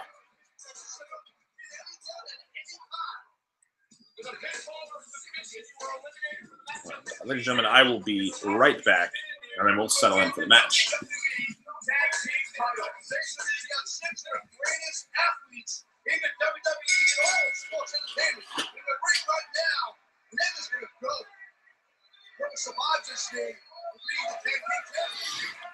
All right, so this is an elimination tag team match. So even though they didn't have any traditional Survivor Series matches on the show, which does drive me completely mad on the Survivor Series when there is no Survivor Series traditional tag matches, that said, there is 2 elimination matches. That first match with the table match between the Dudleys and Jeff Hardy against 3 Minute Warning and Rico is an elimination match. Each person who goes through a table is eliminated. And this is a triple threat elimination style match with the SmackDown 6. And there's also the Elimination Chamber match. So I guess there is a couple different elimination style matches. You're just not getting your traditional match. You're not getting those traditional tag matches that I thoroughly enjoy and always get a kick out of. And by the way, just so you guys know, I will pull up the Survivor Series 2002 stats and give you guys a little bit of background as this match starts off. So this was November 17th, 2002. So if not mistaken, that means that, yes, well, no, next Sunday is the 18th when they're doing this match. Good stuff. Huh. Shout out to our friends over at 2-Bit Wrestling for giving us that old retweet and helping us to spread the word of the Watchalong Wrestling podcast. And you can follow 2-Bit Wrestling over on Twitter. Are they 2-Bit Wrestling? I'll give you guys the at 2-Bit Wrestling. And thank you so much, guys, for helping to spread the word. Check them out, and they're a good bunch of guys over there. We gotta support each other over in the world of wrestling Twitter, and everyone carving their own niche out with podcasting, and certainly, I want everyone to do well. If there's a good little piece of business out there for folks that are doing their own thing, then absolutely people should go ahead and support everyone, and support as much as you can, and watch as much as you can, and enjoy it. Me personally, I'm obviously a fan of the reviews, and I love doing these reviews with you guys. I'm glad that I've been back doing these Watchalong Wrestling podcasts. But throughout the week, always, definitely subscribe and tune into what we got going on over at Watch Wrestle Pod, because I will say we're on throughout the week. We did this week. We did a post Raw. We did a post SmackDown. We're gonna have some wrestling. We're gonna have some wrestling unboxings throughout the week of WWE action figures that I picked up. We're gonna be doing I will be live at the WrestleMania on sale party this Thursday night at MetLife Stadium. Hopefully, get some footage there. That'll be fun to check out. Yeah, so lots of fun stuff going on. We'll be there next week with predictions of Survivor Series and obviously NXT War Games. Do another watch along throughout the week at some point. You're gonna either do Survivor Series 2011 or 2013. I said whichever one finished in second place on the poll would be the show we covered. And always love that move, man. When Mysterio goes up and he balances himself on his opponent's hips and then falls back and flips monkey flips his opponent in the air. It's fucking great stuff. But yeah, we'll be doing pre-shows to all that. Another watch-along show. So it was supposed to be either Survivor Series 2011 or Survivor Series 2013. And they finished with the exact same amount of votes. They were both in second place. We're not going to do both of the shows, but we'll do one of them. And then what we'll do is, we'll at some point do one of those shows. We'll talk about it. We'll watch it live at some point throughout the week. That was I don't know if it was a botch or it looked really tough. Tough fall for Mysterio there. But what we will do is we will do one of those shows. I like the idea of getting somebody on the show if possible to chat about, also being at the show live and what it is. So what I'm going to do is I'm going to talk to my buddy Joe, who went to the Survivor Series 2011 show with me. If he can go to this show, if he can get on here and chat with me about the show, we will do that show. If he can't, then I'm going to get in touch with either I'm going to have my wife on to talk about Survivor Series 2013, or I'm going to talk to my buddy Toby, who did not come with me to Survivor Series 2013, but did come with me to the Raw the next night, and we'll talk about all that. So keep it locked at Watch WrestlePod, trying to finalize those plans. Hopefully I'll be able to do so and be able to get on and chat with you guys. Words of Machine Gun Kelly, let's talk about it.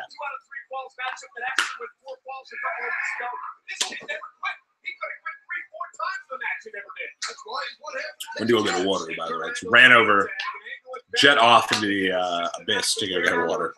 In what angle is Benoit doing this matchup that nobody thought they could do?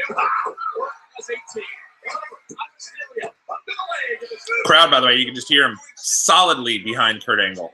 They are really into Angle and Benoit. I think Kurt Angle was just really over. Both those guys over with their in-ring action, but Angle was also just over with the backstage stuff and just how damn funny he was.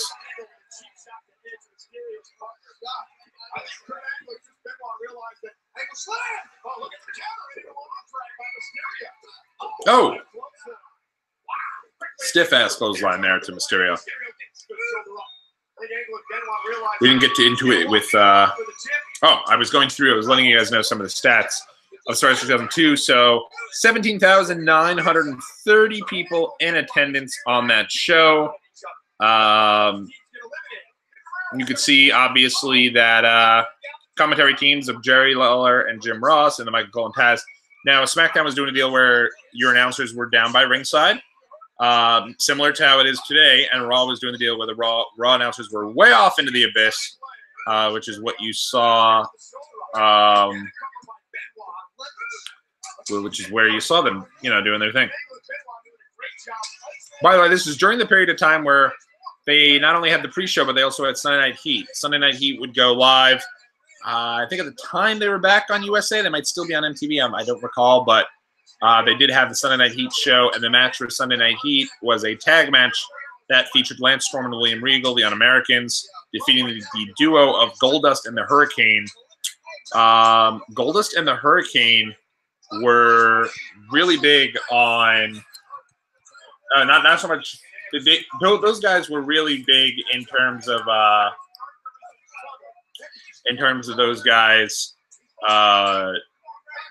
doing a deal where they basically came out and yeah,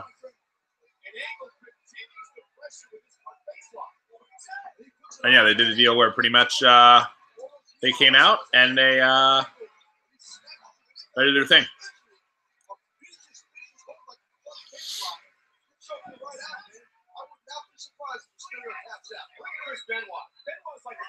Yeah, basically what they were doing a deal where King. I'm sorry, I completely lost my train of thought, and I'll explain why in a sec. I had found out some more information as I was reading up on this show. But Goldust was really over with his team with Booker T at this time. They'd kind of split off because Booker T was going for the world title. And he kind of was becoming more of a serious character, but Goldust really was instrumental in getting Booker over to that next level, similar to kind of how Kane was really instrumental in getting Daniel Bryan over to that next level when Bryan went from Team Hell No to world title picture. Kane was a big part of that, I think, with that comedy and all the stuff that was going on there. One of the things in regards to the Hurricane, even though Hurricane at this point is not somebody necessarily who is going to be taken seriously as a main eventer, he was somebody who was in a team with Kane, was instrumental in getting Kane over as that in the world title picture, if you felt like Kane was. I felt Hurricane did a good job. He was a comedy character, but he was also with Kane, so he had somebody there. As a matter of fact, they did a deal on this show where basically it was a match where they did a Kane and Hurricane defended their tag titles in a they used to be the Raw Tag Champs, and they defended their tag titles in a fatal four-way TLC match. And they did a deal where Christian, Bubba Dudley, and Jeff Hardy were all still on Raw, but no longer had partners because their partners had moved over. So Christian was in a team with Chris Jericho. Bubba Dudley was in a team, I want to say, with RVD. And Jeff Hardy was in a team with somebody else. And that match was voted best match in the history of Raw at the Raw 10th anniversary.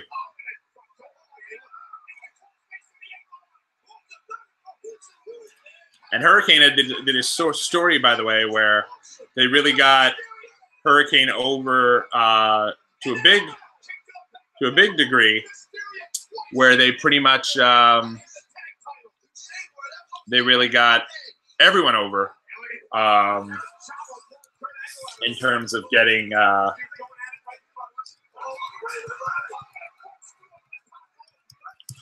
basically they got everyone over in terms of the situation where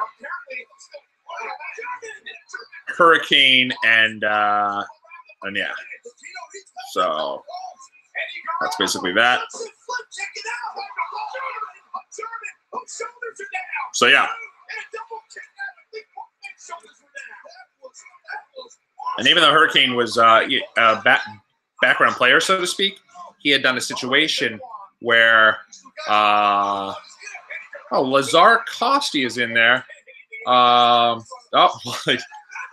saying the most appropriate things in the chat. Yeah. Okay. We're not gonna put him over, unfortunately, but it is what it is.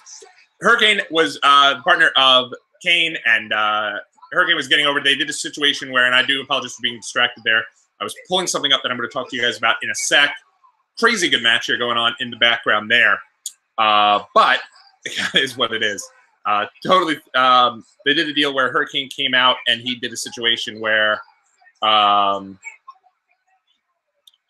they basically did a situation where Hurricane did a backstage vignette where he came out and was doing a situation where they, after the Katie Vick thing goes down, where Triple H brings out Katie Vick for Kane, they had a deal where Triple H brought out, the Hurricane came out and showed a vignette of Triple H getting things pulled out of his ass.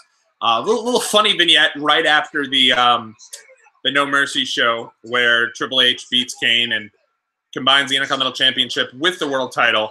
Hurricane came out and showed this vignette of like Triple H getting things pulled behind his ass and pulling things out, and they kept showing Triple H's facial expressions. It was really funny.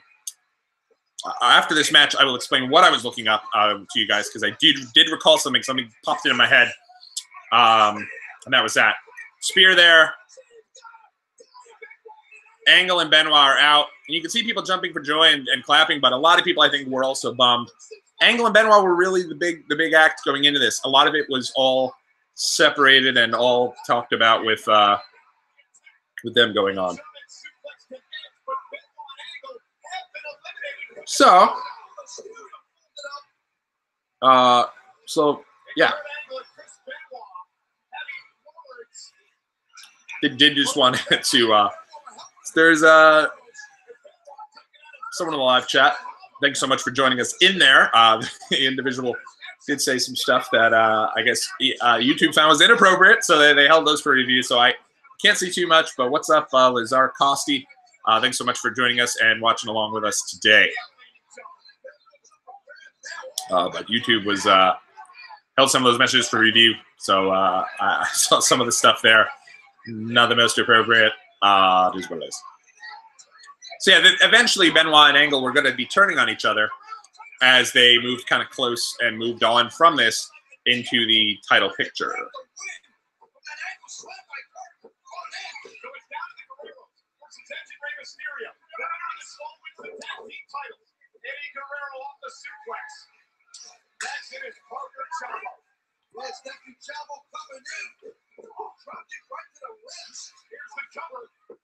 And look at the kick out by Edge. But again, there was a regular strategy coming to play now. The one that first ball, Eddie and Chavo come out outside the ring. I do at least give you YouTube credit for getting rid of messages automatically that are in that live chat that are ridiculous.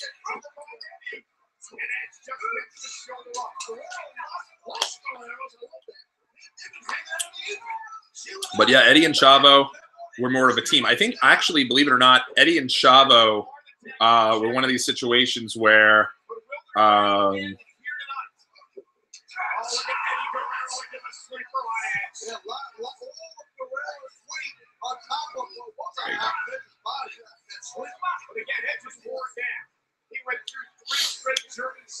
and Chavo were definitely, it seems like they for whatever reason were like the least over of the bunch, which is crazy to think.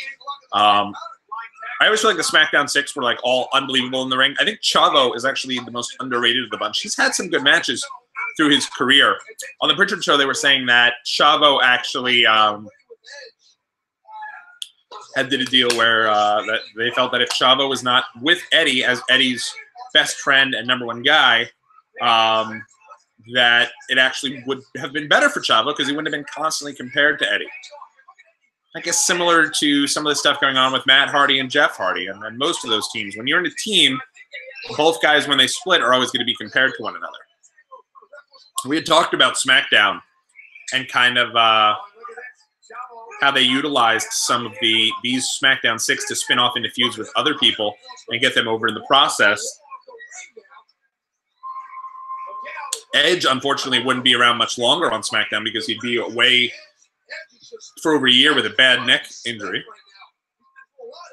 But like guys like Tajiri, guys like Team Angle, who were brought in, Shelton Benjamin, Charlie Haas, brought in with Kurt Angle, and they started having great matches with Los Guerreros, with Benoit, Lesnar, those types of guys. So you had a variety of different people that were all in there and doing their thing. There's the flag tag by Chavo, and the Guerreros remain fresh as they isolate Edge from his partner. That's tag team Chavo. Tag team wrestling 101. Even Chavo's underrated. There was something about him that I always just felt lacked a smidge of charisma. I loved him when he was in WCW and he had the like the horse head on the stick.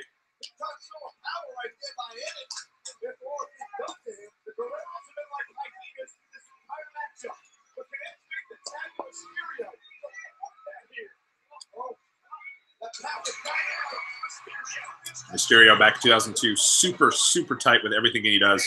Everything looks really crisp. Look at that. Look at that. I love that move where Mysterio starts on the ground, puts his legs around his opponent's waist. The person pulls up Mysterio. Mysterio grabs Rey Mysterio. Mysterio grabs his opponent's head and then either brings him forward. Did that to Eddie, except when Eddie went to do that, Eddie went to throw him, and Mysterio caught Chavo with a Hurricane Rana to the outside, and that was basically that.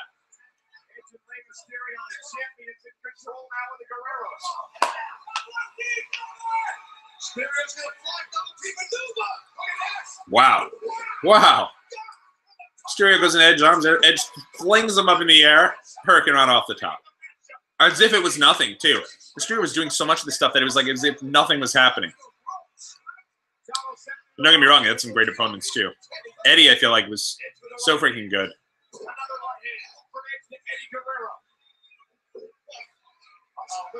I'm almost oh, wow. I don't know what happened there. Edge like threw Eddie into the rope, and Eddie bounced off the rope and came back, flew down. Now Edge holds Eddie there for the 619. It really felt like this was going to be Edge and Mysterio who win this match. They don't. Because the whole deal was the Guerreros were lying, cheating, and stealing.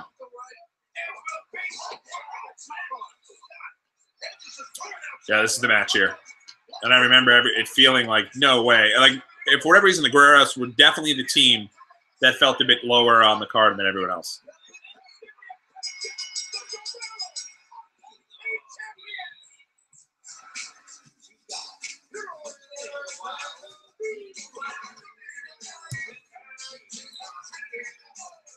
So one of the things I was doing when I got a little distracted was I was trying to gather some intel for you guys on something that I remembered had occurred in 2002, not long after this, just later on that week. 2002, WWE was actually a part of the Macy's Thanksgiving Day Parade, and I believe this was the last time that they ever were. It was something that they were at one point, I think, in '94. But if you go along over to the website and the Twitter that hosts us and our feed, you can find this. DailySpotlight.com, TheDailySpotlight.com. They actually have the video on there. You can check it out. And they're about to get to Chris Harvard, but check that out. It's a cool little clip. They did have a float for WWE, Vince McMahon, Triple H, the Hurricane, Sergeant Slaughter, Victoria, the Coach, Lillian Garcia, and JR and King were all on the all aboard the flight and all aboard the float rather. King and Lawler had like a little setup for the for their little. They had like a little Raw desk on there. They had a little whatchamacallit. They had a little ladder on there. It was really cool. It was funny. I remember the moment everyone remembers Al Roker referring to Jerry the King Lawler as Jerry the Ring Lawler. So it was cool, especially for me, being a huge Hurricane fan. I'd go to shows in the Hurricane mask and cape set. Like, he was my guy. And being able to do that was fun, and see him there was awesome. And being pretty much forced my entire life to watch that Macy's Day Parade. Now, of course, I go to it by choice because it's actually a lot of fun. But being able to see that, it was one of these deals where it was cool to see, because here it is, my guys, WWE. For years, I'd make the joke whenever they say, coming up after the commercial break, the Big Red Machine. And I'd say, wow, that's pretty cool. They're closing the show with Kane this year. And obviously they meant Santa. But it was always fun. So I'll let you guys listen into Chris Nowitzki, Harvard graduate and Tough Enough 1 finalist. This is a big part of the show. Intelligence is not something you can buy, like, say, the New York Yankees have bought all their World Series titles.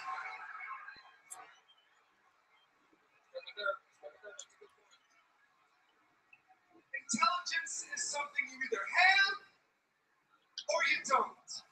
And take it from me, you people don't. You know, they say that New York is #1. Well, it is #1. #1 in stupidity. So one of the reasons they're pumping up Nowitzki here is because of the fact, and you can hear the crowd getting excited, and I am too, just watching this old version 1 Matt Hardy vignette. I thought Matt was freaking awesome. He was my favorite wrestler growing up for many, many, many years. And I always wanted him to just get the freaking chance to show what he can do. And he did his V1. That he was great. I have the Matt Hardy version 1 Elite figure that just came out not long ago. So SummerSlam Elite Series. And it's great. Not only do they have the V1 shirt, but it also comes with a little Matt Hardy version 1 warning shirt. And Matt was like now doing this character completely full of himself and would soon institute Shannon Moore as a Matt follower. It was awesome. Great, great, great character. And now here, let's hear what Matt has to say. Who in the hell do you think you are? Crowd's really behind him. Matt Hardy, version 1, has come here to tell you that New Yorkers are not stupid. Getting everyone on his side. Crowd's super into it. Really pumped up. They would be classified as losers. And then quickly turns them right real quick. These guys are out there, obviously, to You see, draw up a ton of heat and then give Scott Steiner something to do when he gets there. It was promoted Scott Steiner was going to be on the show. And but that wasn't the case.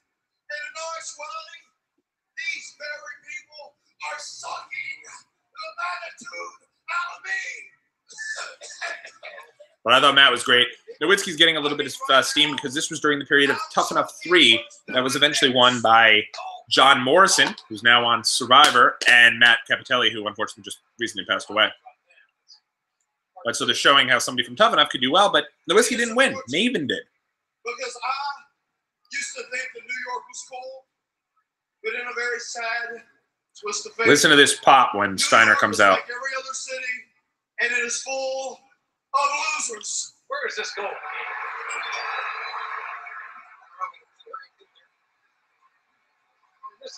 Shout out to our friends over at the Bottom Line Wrestling Cast as well, who just spread the word about us and helped us spread the word for our show with a little bit of a retweet, an RT, if you will.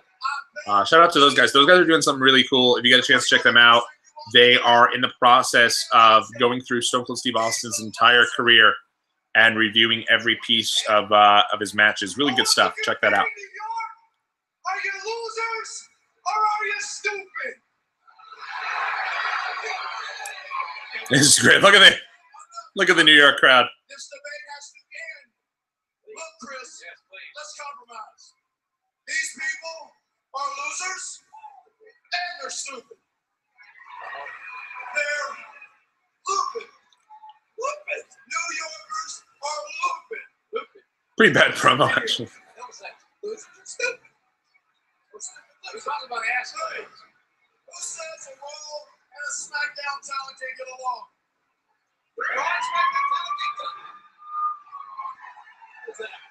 And the crowd is really in to Scott Steiner, who was built up for a long time.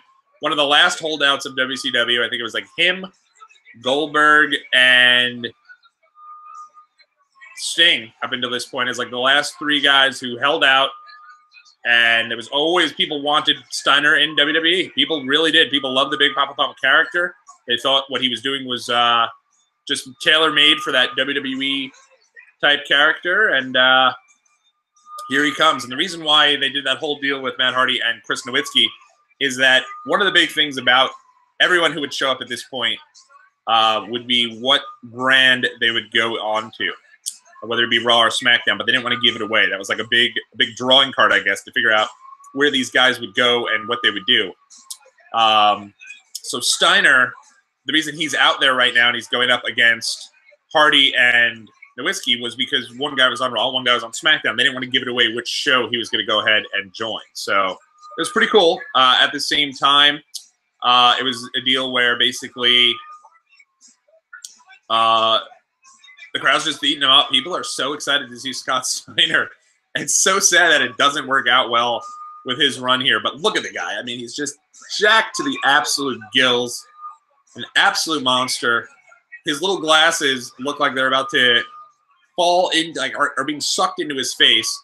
But look at the crowd. They're standing ovation, screaming for him.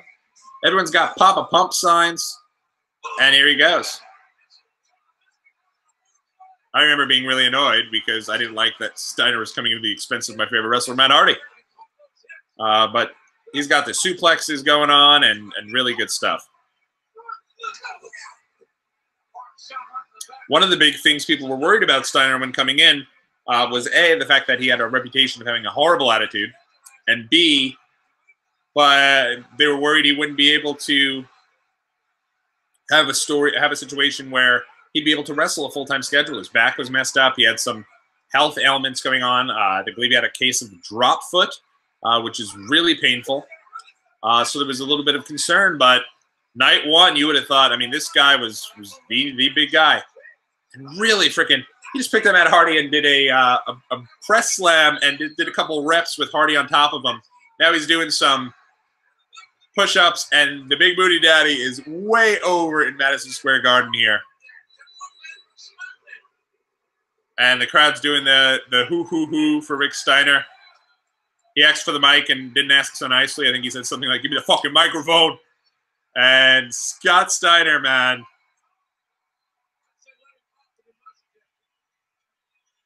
This goes to all my freaks in New York City. Big Papa Pump, did you hook up? Holler! If you hear me. Fucking awesome. Awesome debut. Man, I'm pumped up. I'm like, I can't wait to see what this guy does when he gets in the ring. And then he had a match with Triple H at Royal Rumble 2003, which was not very good. Another rematch at No Way Out 2003, which was not very good. And that was pretty much the end of his run. He would last for a little while longer, but they didn't do much with him at all. After that, I think he feuded with Test and didn't work out. But night one, you would have thought this was the next big WWE superstar. And people were really, really into it.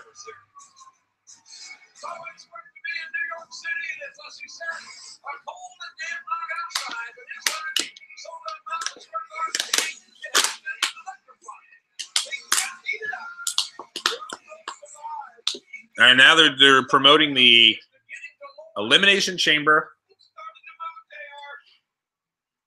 One of the things about this show, I had mentioned, the show went down in history as my father's final show that he went with me. Now, my father passed away 13 years later, more than 13 years later, at the end of 2015.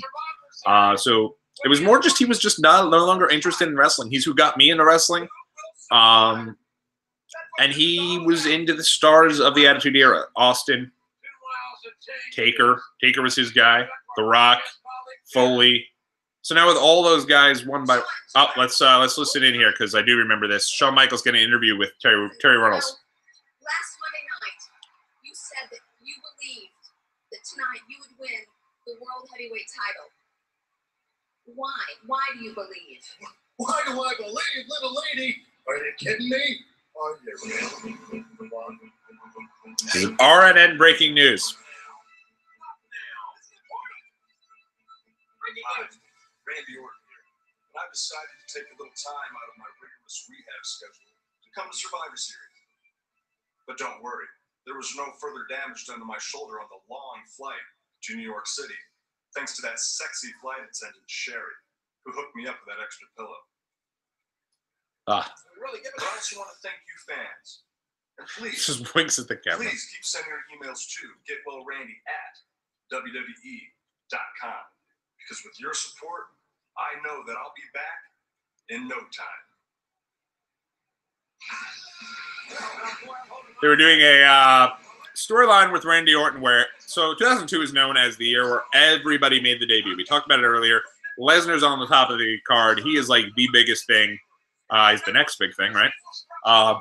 You had John Cena show up on Raw with a ruthless aggression, go after Kurt Angle.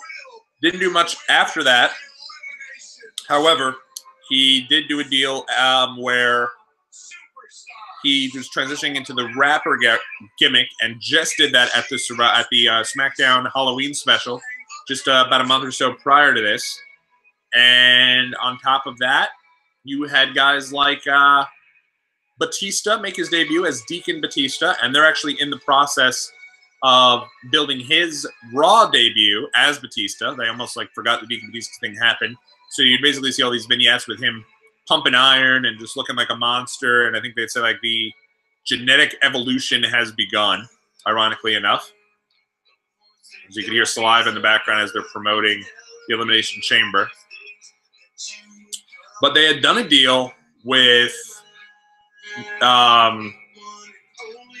Orton where he basically had started wrestling and he was having some matches here and there, and a couple of them were wins, but I mean, he looked really young. You consider he's 22 at this point, and he got injured. And when he got injured, rather than just he's done, they kept doing these RNN breaking news bits where he'd show up giving people an update on his status in terms of who he was at, where he was at in terms of his recovery. So he'd show up with the sling, giving these updates, and it ended up turning him heel in the process, which was obviously it was designed to do. It was designed to get people a little pissed off. But they made a deal here where, in the build-up to this Elimination Chamber, storyline was that Shawn Michaels was not going to be back after his match at SummerSlam 2002. And he showed up at the World, and he was in a wheelchair, and then ended up popping up out of the wheelchair, doing the HBK dance, and announcing his return to the ring. And now here he is going for the world title. And I told this story at the beginning, at the top of the show, when I was chatting with Steve. The night before this show, Shawn Michaels did an autograph signing at Video Game Central. And again, this place, man, they're no longer in business, but they used to have the crazy signings. Just meeting people, some of the people I met there, Austin, Billy Gunn. I don't know why Billy Gunn was one of them, but RVD. You had, obviously, Shawn Michaels. Brock Lesnar was there. And it was just the best signings ever. You'd go, most of them were on the weekends. And on Saturday night, right before Survivor Series, Shawn Michaels was there. And when I met him, it was an unbelievably big line. People were there. They were excited. And let's listen to Triple H before I tell the rest of the story. Moment from now is quite possibly the most inhuman, vile match in WWE history. There's an H with him, starting that relationship. World Heavyweight Championship against 5 other challengers in the Elimination Chamber. Coach, September, I was deemed to be the World Heavyweight Champion because I was the best, because I am the best. In the past 3 months, I had beaten everybody that was placed before me, gone through every obstacle. But was it good enough? No, it wasn't. You see, I'm the object of a lot of envy, Coach. So what it comes down to is tonight, inside of 10 tons of steel, Elimination Chamber, I will go up against 5 of the very best ever in this business. And the fact is that when tonight is over, Coach, I will walk out of Madison Square Garden still the best, still the game, and still the world heavyweight champion because I am that damn good. But for right now,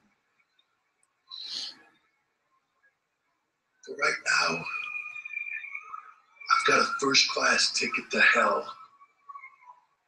And I just want to know who's coming with me.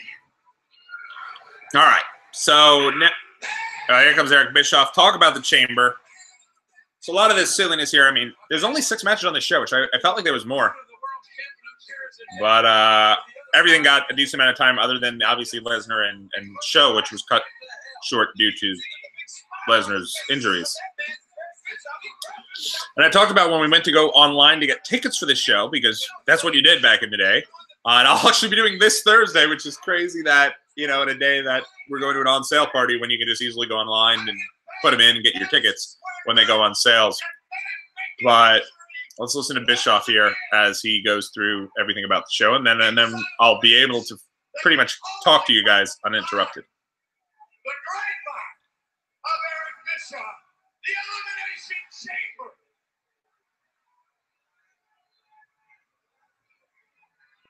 2 miles of chain, over 10 tons of solid steel designed to punish the human body. And 6 raw superstars willing to put themselves through hell for the ultimate prize, the World Heavyweight Championship. Now here's how it's all going to happen. The first 4 men that enter this ring, they're going to step inside and be confined to an internal locked chamber.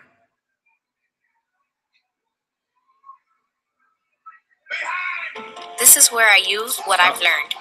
This is where I grew up. Sorry, everybody. That was very odd. Every 5 minutes, one of these chambers will be unlocked in random order. If you're watching along here with us, Bischoff is now in the pod showing off each piece of the chamber. Obviously, they couldn't do this because of how big that chamber is and how stiff it is and how much it would have been to start it all up. But this would have been much better if they did this on Raw. It can happen one of 2 ways. Either by pinfall, or if you can't stand the pain, and if you can't stand the punishment, He's beating the crap out of the bottom of the by submission.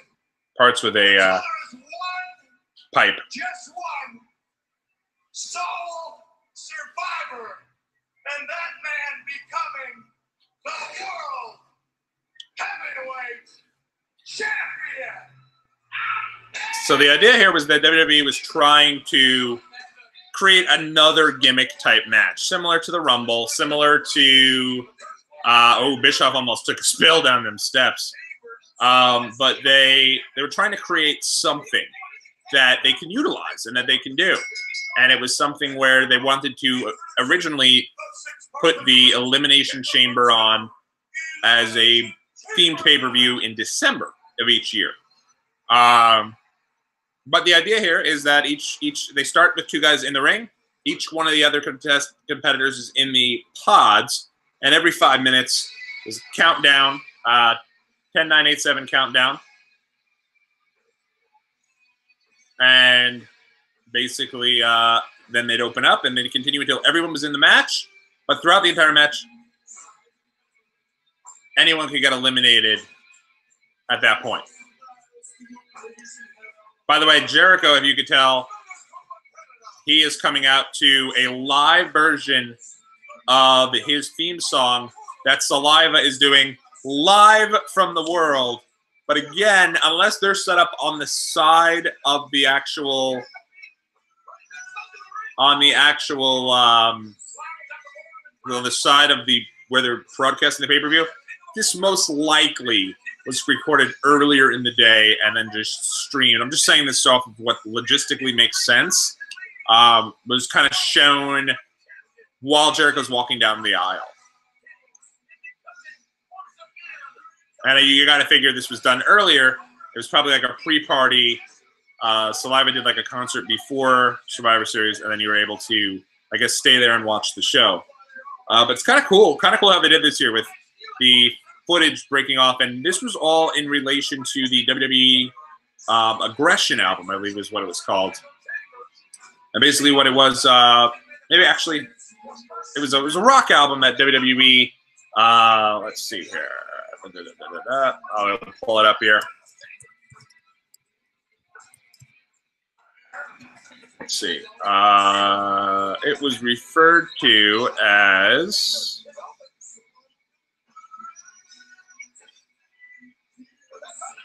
And of course, that doesn't help. But basically, there was a rap album made in like 2001 or 2000 with it. And they made... it was basically... They redid it in 2002 or 3, where they ended up Forcible Entry. There you go. What a horrible name for a CD. Forcible Entry. I remember I had this, and it was signed by RVD when I met him at Video Game Central. And you're getting the entire track that Saliva did for Chris Jericho.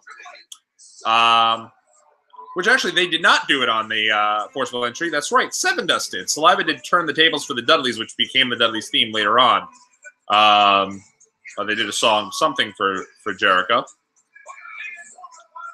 But here you have, this is the track list. You had The Game by Drowning Pool, Legs by Kid Rock for Stacy Keibler, Young Grow Old by Creed, the Backlash 2002 theme, Glass Shatters by Disturbed, Stone Cold, a great remix of his theme in my opinion, Rollin' by Limp Bizkit for The Undertaker, Our Lady Peace Whatever for Chris Benoit, which did become his theme throughout his entire run, Never Gonna Stop by Rob Zombie, which was Edge's theme, One of a Kind by Breaking Point, which became RVD's theme throughout his run, Beautiful People by Marilyn Manson, which was a SmackDown theme song at the time, Across the Nation by Union Underground, the Raw theme, you know, the move to the music, yeah.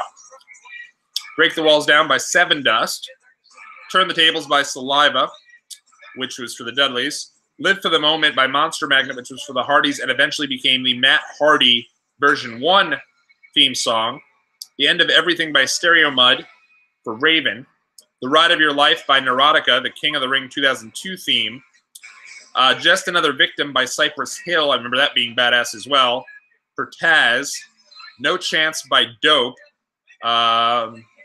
which was, I guess, a remix of Vince McMahon's theme that I don't think was ever shown on television, and Love, Fury, Passion, Energy by Boy Hits Car, a great friggin' song that was put on the CD for Lita. Go fuck your rules, man.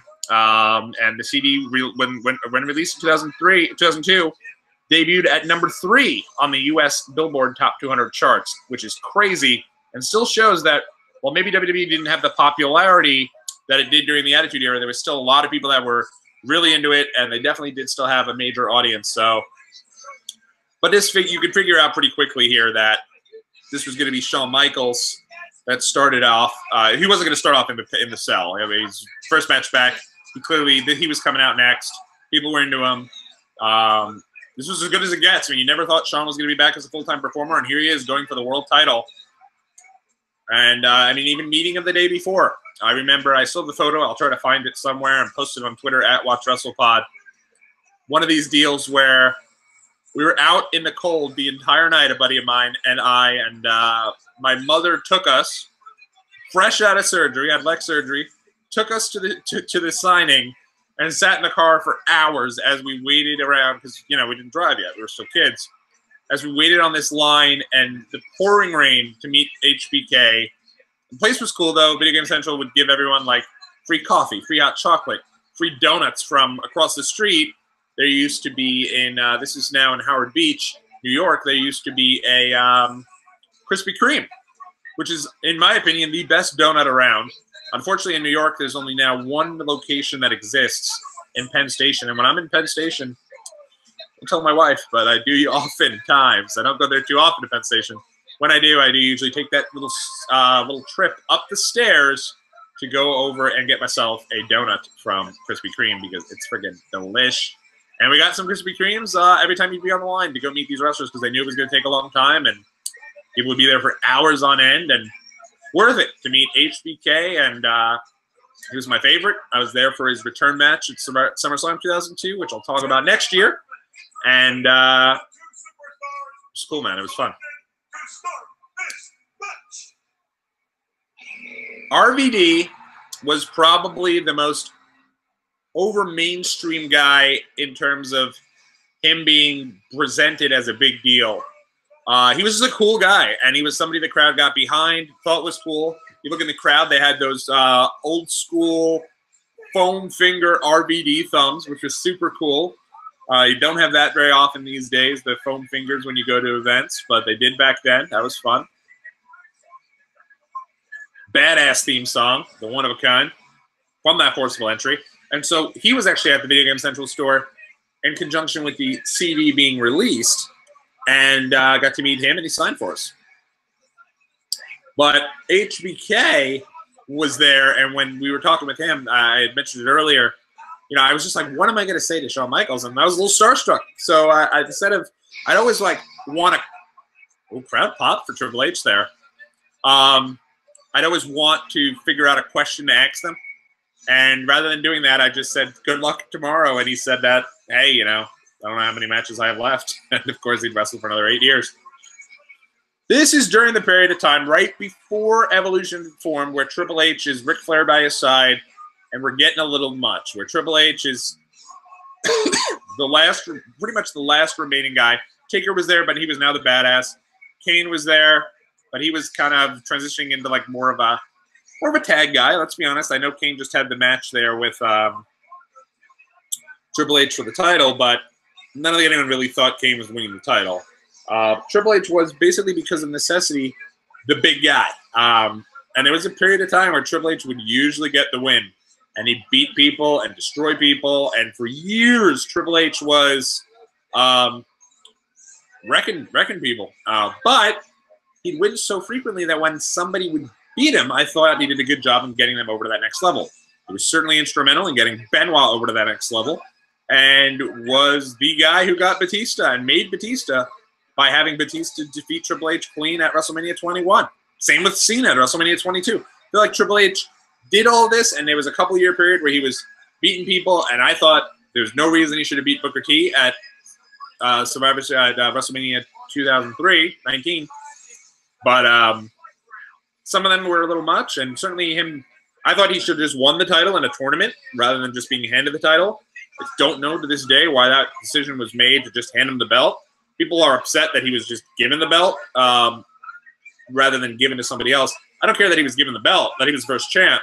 I just would have liked him to win it in a tournament rather than being handed the title. That's the one thing that kind of drove me crazy. Shawn Michaels, this is also the show, and Bum Bang get to chat about this with Steve. Shawn Michaels had brown pants on during the show. Duty brown, gross pants. And as well as that, a short little haircut, like a bowl haircut. Definitely looks a little strange, does Shawn, but didn't take away from his return. But RVD, people really into him, people really into Booker T due to all the comedy stuff with Goldust. Both those guys were seen as like, your babyface is kind of on the rise.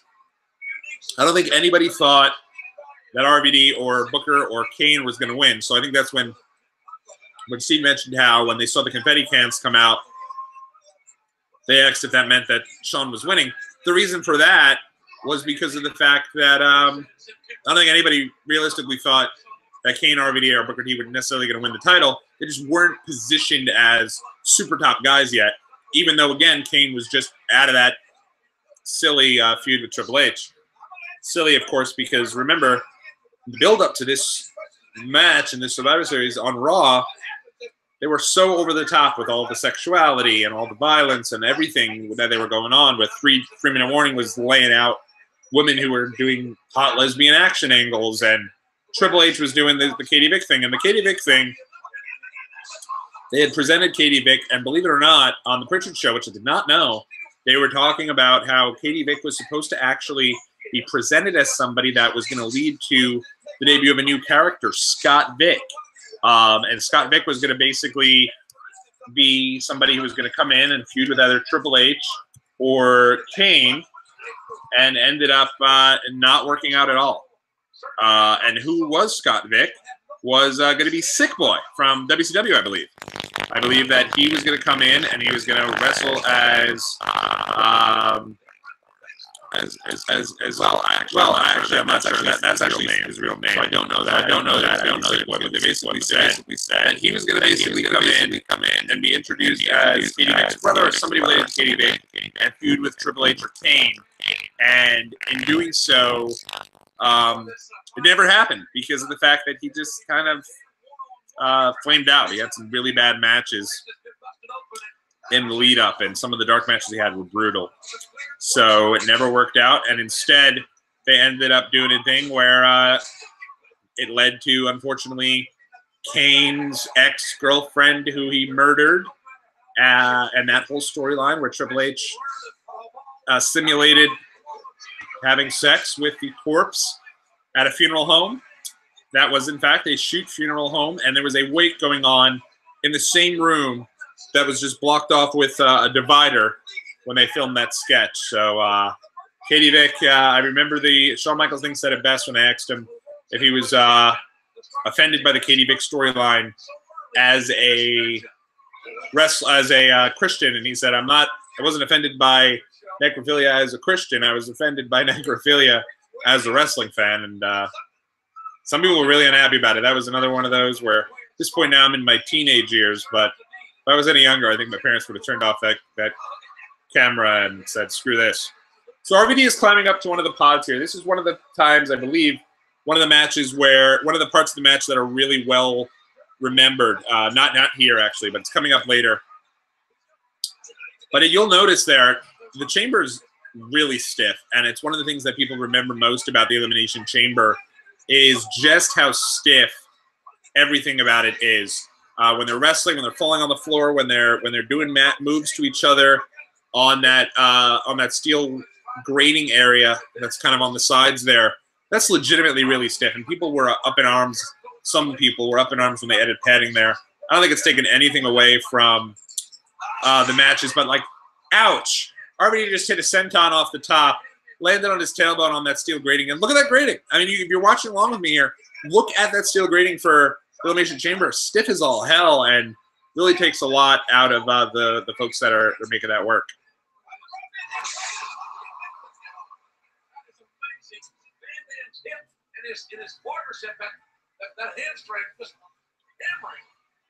Yeah, so if a little bit of padding adds to a longer career for the people who need to be in these matches and still allow WWE to put on a chamber match, which I always feel are fun and are a good concept. And again, this concept was supposed to give you guys elements of, was supposed to give everyone elements of the Royal Rumble, of the Survivor Series, and obviously of War Games.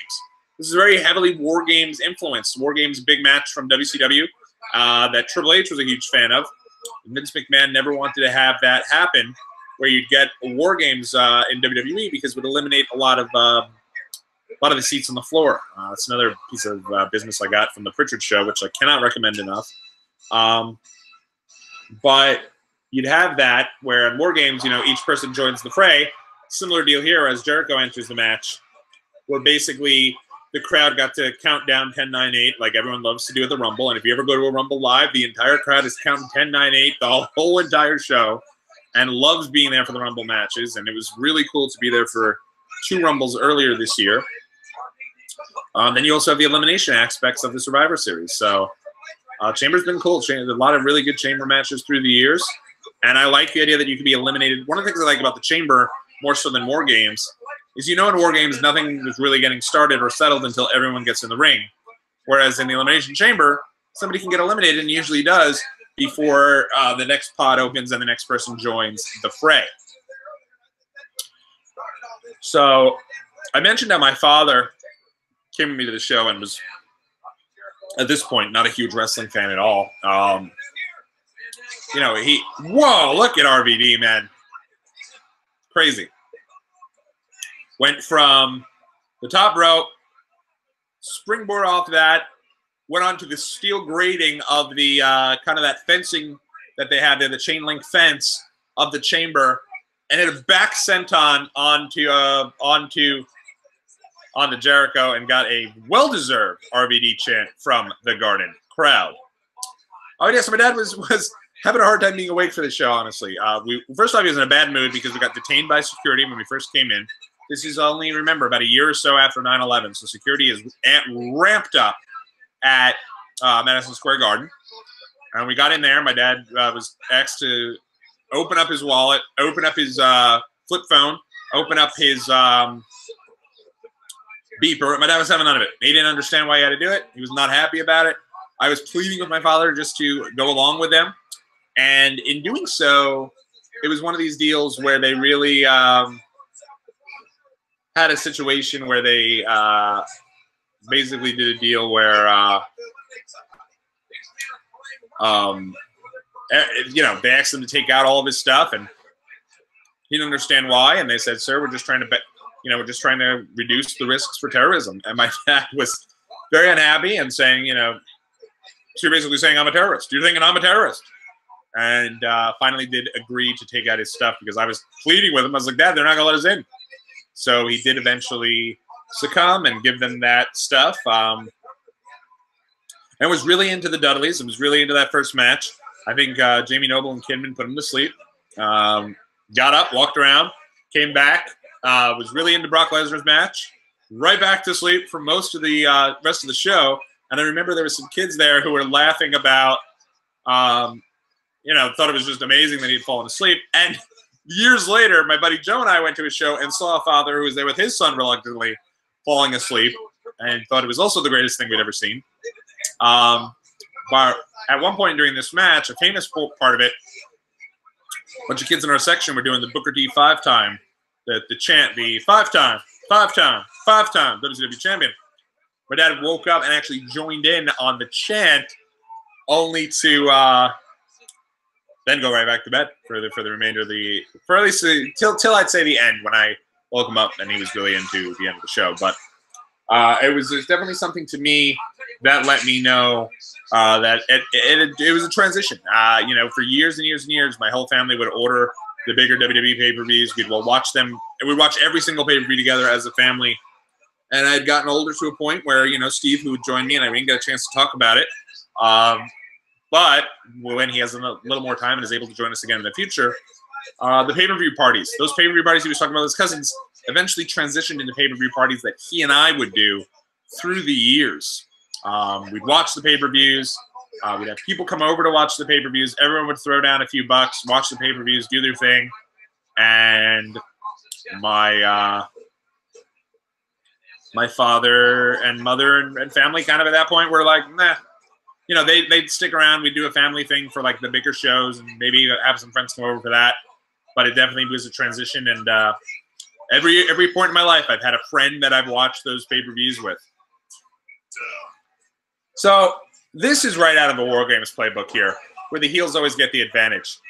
RVD just falling hard on his head there. Heels get the advantage. Now here comes the babyface to even up the odds and to pick things back up. But watch how it just gets so amped up with the next person who comes out, whomever that might be. I believe it was Booker T. It was. Crowd's really into Booker. Crowd's super hot for Booker, RVD, and Shawn. I'm interested to see if at this point people were over Kane. Kane was at a point where he'd been having these matches with Triple H for the title. But with the Katie Vick stuff, I think people just took it a little bit out on him. He also, I don't know if it was done by design. Oh, yeah, so this is when the crowd was doing the 5-time because Spinneroonie was very much over, as it remains to this day. I love when he gets a good spin going so hard that he keeps spinning kind of as he comes out of it.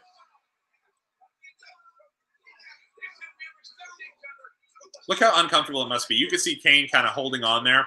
Sometimes when I'm in the same place for a long period of time I'm 6'4", he's like 7 feet or close to it. He looks so comfortable. Not only he's got no room to move around, and he's just holding onto that chain link fence, clearly just not having any of it because can't do much, can't go anywhere. So he's kind of this must suck.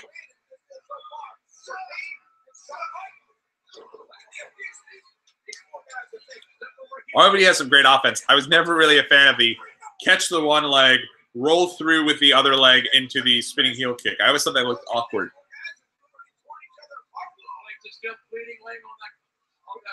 Steel on the outside. Oh, wow, where the hell?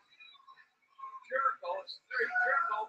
He tried to regroup on his gut there. There you go, your screen. Look at the pin. And there you are, the cover. Jericho's trying to regroup. Look for his teeth. I will say again, I'm very much impressed with YouTube's kind of way of censoring some of the stuff that was going on in the live chat. There was some crazy stuff, and I'm like, oh my god, are all the folks who are watching this along and the folks who watch this later are going to see all this stuff come through? They just deleted every single thing the young man said. I still gave him a shout out, which is even worse. But trolls are an interesting breed, man. So RVD getting up there. I remember thinking okay, so here comes one of the most famous parts of the match, probably the part of the match that is most remembered is RVD, excuse me, going up for the 5-star on Triple H. He's right on one of those pods. He's got no room. Anybody can clearly see. He's crouched down, basically doing RVD, and has to hold on and to the top. And when he comes down, rather than landing like chest out on his opponent, his knee comes down and crushes Triple H's larynx. And Triple H is bleeding endlessly. You can see the X sign there by Earl. He's definitely letting people know that Triple H is hurt. And they would actually show this time and time again. Basically, even did a show. At this point, WWE was doing a show called Confidential, where it was like a magazine-style show, a lot of backstage-type stuff. And there's the end of RVD, which crowd is really bummed about because people love Arv. And he's probably the best worker, one of the best high flyers, I'd say. I don't know about best worker, best high flyer in the entire match. But Hunter is in bad shape. He barely got that leg on the rope. But they did a piece on this match and on Triple H getting his larynx crushed on WWE Confidential. And they did a whole profile piece on it. And it was a scary moment there. On the Pritchard show, they said Triple H was legit hurt. And he just refused to stop the match. And, I mean, Triple H is tough as mother, man. I mean, obviously, he has the famous match with the quad where he tears his quad and keeps going in the match. He has this match where now not only is he laying there, and he's writhing in pain, by the way, at the edge of the screen, but you also have a situation where WWE just put up a full match, Sami Zayn versus The Miz for the Intercontinental title in 2016. I have absolutely no recollection of that match. But they did put it up on their YouTube if you want to check it out. But yeah, I mean, he continued this entire match, crushed larynx and all, and now they're doing the entrance. And I will say we could WWE time this here and see as now here comes another person. We'll see if they really went the full 5 with this here, but it certainly does feel like it. Here comes Kane. You can tell again. I mean, the crowd didn't really get too hot for him. But just finishing up with Triple H, he continues this match with the busted larynx.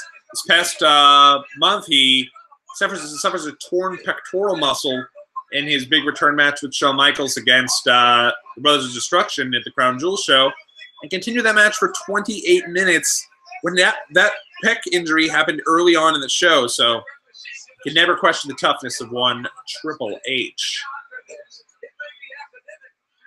You know what I'll do here? I'm going to go live over on, for the end of the show, over on to, actually, I don't know that I could. Oh, yeah, here we go. I'm going to jump on here live. Let's see here. I'm going to go on live.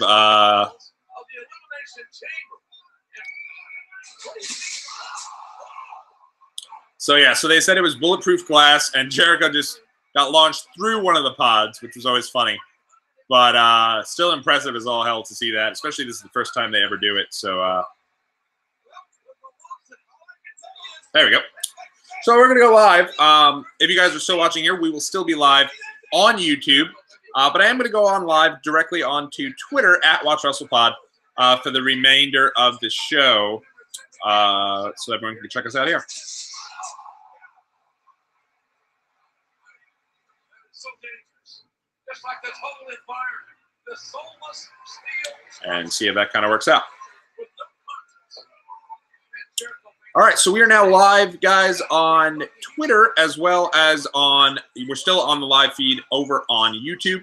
But I felt for the final show, for the final match of the Survivor Series, why not jump here on YouTube?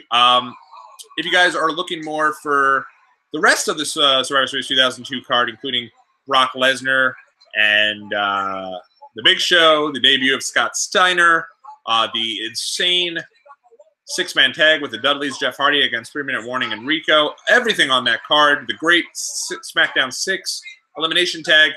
You can go back onto YouTube. Link is in the bio for Watchalong Wrestling Podcast, and you can watch along with us throughout the whole show.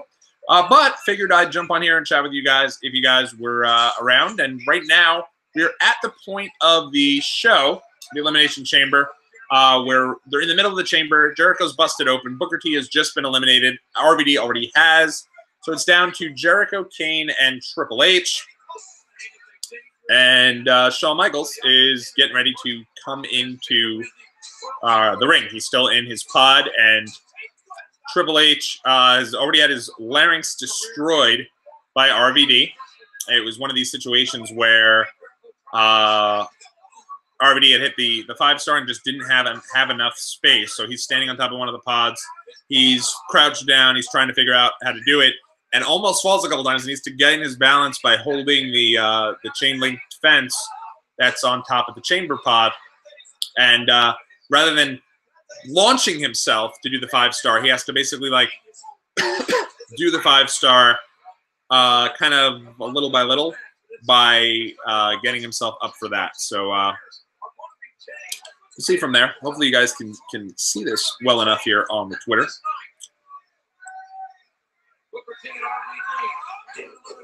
So Booker T, RVD, as we said, those guys were probably the biggest fan favorites in the match going in, that at least for full-time performers. It was still crazy to think Shawn Michaels was going to be going for the world title.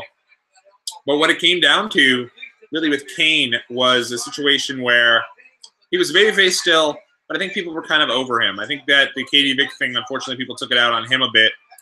And so people were not as into Kane as at one point they were. Let me just make sure here. There we go. So I think this was done by design, though.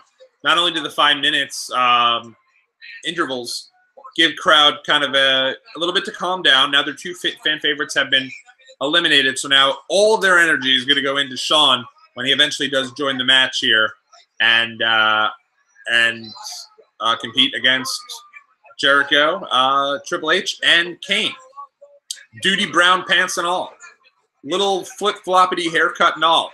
And now the crowd is already starting the HBK chants. They know he's coming in, and the Garden's about to absolutely explode here as people are coming in. And here he comes.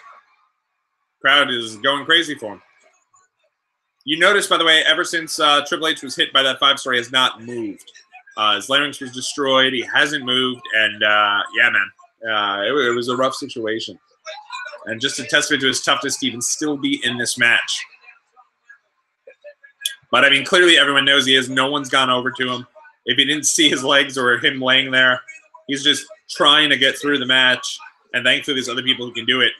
But Shawn looks freaking great. I always remember him looking a little bit sluggish in a little bit of his return right after the SummerSlam match. SummerSlam match, he looked great. I felt like there was definitely an adjustment period for this. But so far, so great. I mean, he looks awesome. He's doing the Ric Flair flop in the corner. He's just flying around.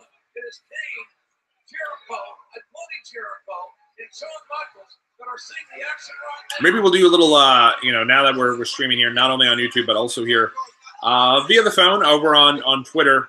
Maybe we'll do a little something Watchalong something for War Games coming up. Yeah, that might be fun. Maybe we'll do another poll. Ask you guys which War Games match you'd like to watch me rewatch. Let's say like after SmackDown on Tuesday or something like that. Rather than doing a standard, SmackDown post show, I'll do that with you guys. It'll be fun. Though it might be there could be a good Raw and a good SmackDown with them both being the go home shows for Survivor Series. If you are on the chat portion of things, as far as the site itself goes, over on YouTube, you can certainly participate in the chat. I don't know if there's a way to do it on Twitter. I feel like there is. I'm not the most familiar though with going live on Twitter. Just figured, hey, why not? I had the phone next to me and able to go from there. I'm going to take a second and charge the old laptop just so we don't lose out on the actual footage of the feed itself. So bear with me. I'm going to go ahead and set up the power outlet. And that was the end of Kane. This is really the end, in my opinion, of Kane's main event run here in 2002. They need him anymore. They had Shawn back, and they also had guys that were more over. So Kane would be teeter-tottering out of the upper mid-card and main events throughout the rest of his career, including just a couple weeks ago. But as Steve alluded to at the beginning of the show, some of these guys are still wrestling to this day. Jericho's wrestling over in New Japan. Triple H, Shawn Michaels, Kane, those guys all just wrestled at the Crown Jewel deal just a couple weeks ago. So crazy to think this show's in 2002, and 16 years later, these guys are still wrestling. They're building it up as Shawn's big return match, but they're still doing their thing. So it's crazy. Those brown pants, man, they really are brutal. So yeah, so now Triple H has no choice but to get back involved in this match because we're heading home here. So despite the fact that every time he does anything, he's grabbing the rope and he's clearly really struggling to gain his balance. He's busted open, and I never realized how much. I guess I was there live for the show. I didn't see how much he really kind of was kind of stumbling around. But he's really out of it in this match. You got to give him credit as usual for hanging in there. Jericho's also busted open. This is way before WWE banned the use of blood and getting busted open during the matches.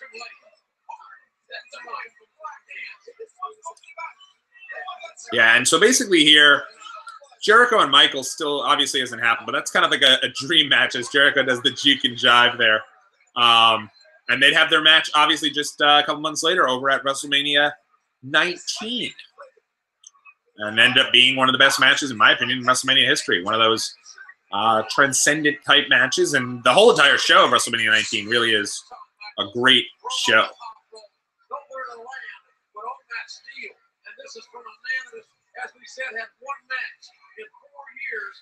Yeah, I will say that Shawn's a little protected here. Sure, he's getting his face jammed into the steel chain there, but he's not. Those bumps he's taking are on the actual grating are not like some of the bumps you saw earlier with RVD, Reckless Abandon, doing a senton directly onto that steel grating. Jericho doing the exact same thing.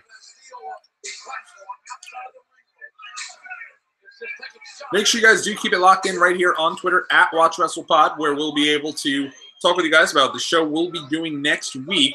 It's going to be either Survivor Series 2011 or 2013. We have some stuff we have to kind of figure out, but we will figure that out, and we'll be back with you guys at that moment. At that point in time, I guess. Well, thanks for getting up early with me, guys. I appreciate it. We were on the air this morning before 9 a.m. Not usually even awake before 9 a.m. on a weekend day, but was today. We were able to get up and at 'em early and get going. And again, special shout out to my boy Steve for joining us at the beginning of this show. You can catch myself and Steve talking about all things Disney on the Disney 101 podcast. Same type deal. We stream live on YouTube each and every week. And we go long form with one topic and also talk about all the big news going on in the world of Disney.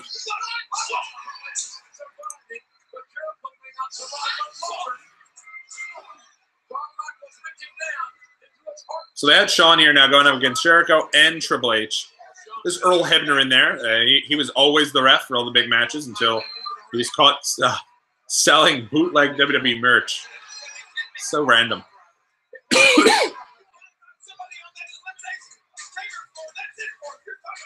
Shawn is now busted open too. Oh my God, blood everywhere. That was a pretty sick bump that Shawn took on the steel grating there.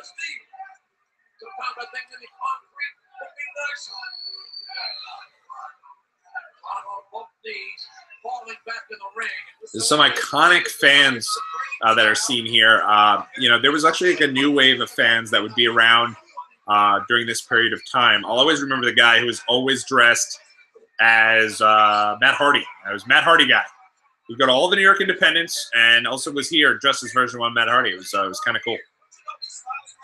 But there's the old Shawn Michaels kip up, which I remember. I remember thinking that this might have been it in term, but Jericho, despite being in this match, is more of a tag guy at this point. He's been having tag matches with Christian. It almost feels a little strange that he's even in this match. Shawn kicks out. Crowd thought that was it for Shawn too. But yeah, Jericho, I feel like ever since him losing the Undisputed Championship, it was kind of like when Miz lost it in 2011, or in 2000. Yeah, no. Was it 2011? Yeah, 2011. He went into a feud with R-Truth. He had a little while where he was in the Intercontinental title reign until working his way back up the card. Jericho did it a lot quicker than Miz, but gotta give Miz credit for hanging in there and being able to do it.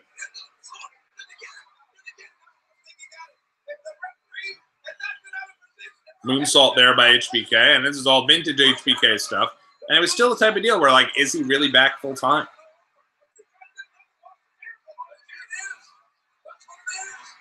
But I do remember with him winning the title here, there being such anticipation as to, like, tuning into Raw the next night. Like, here you have Shawn basically now as your champ, and holy crap, where the hell are they going with that? Is this actually going to be where they go? And they end up doing that, and there's a lot. You had to tune in the next night. Got to give Hunter credit. I mean, thankfully, this match was the type of match where he was able to kind of, for lack of a better term, collect himself, take a nap a little bit, because you had other wrestlers that could just go at it with each other, and the other, you know, your Jerichos, your Shawns, your Kanes, whomever was in the ring, and Triple H was able to collect himself and then get back into it.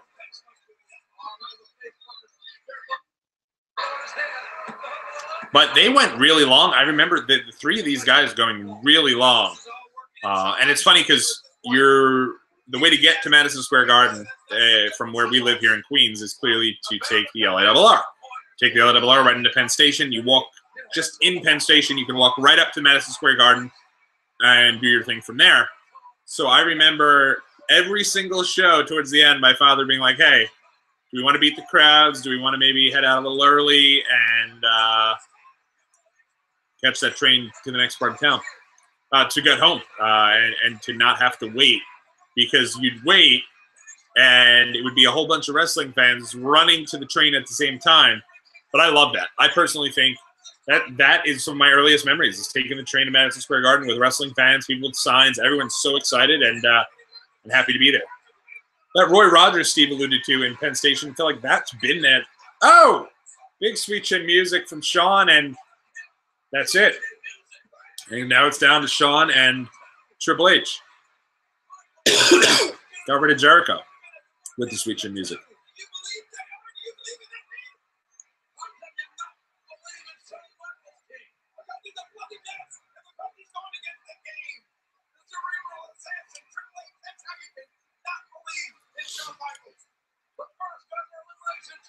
What I really liked about this is now with Shawn getting this win, and again, I apologize for the 16-year spoiler, he ends up now setting itself up where Triple H has gotten wins over virtually everyone except HBK, which I always thought was, like, really interesting.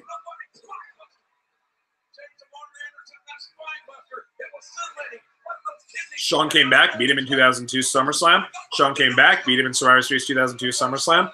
I actually thought they could have done a deal where Triple H went on to win the 2003 Royal Rumble and got one last chance at Shawn and given Shawn a long at WrestleMania and had Shawn had more of a longer title run. Wasn't in the cards though. Instead, they went with Shawn and Hunter at Armageddon in 2002, and Shawn lost the title just after 1 month. And this title reign would actually be the final title reign in Shawn Michaels' long WWE career.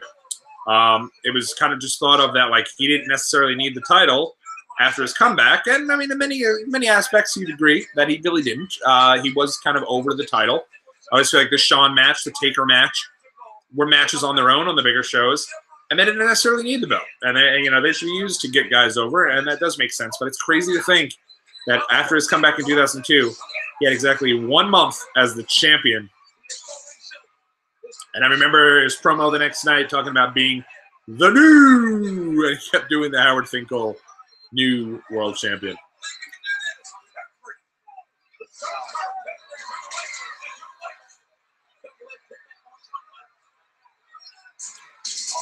That's an iconic moment there. You'll still see that whenever they build up the chamber of Triple H catapulting Shawn into the pod, and when he does, the entire pod just like explodes and moves everywhere. Really cool stuff. Oh. Good stuff.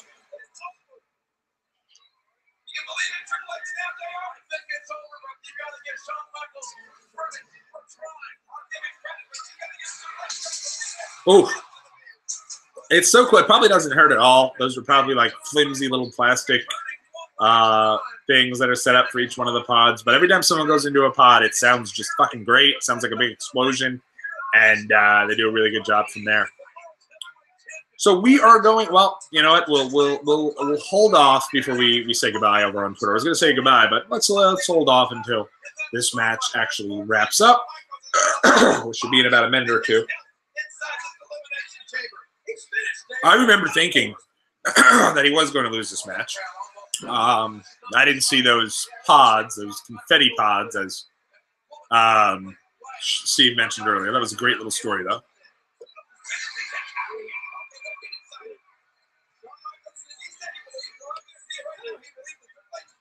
Crazy, this is the 11th episode of the Watchalong Wrestling Podcast. Started these in July. A little bit of a hiatus throughout October, November. I was away a lot during October. Not really November. November we've been good. It's just mostly September, October, I'd say. Too much going on. But back at it now, and wanted to keep doing these for the end of the year. Someone at the doorbell. I think it's just a package, though.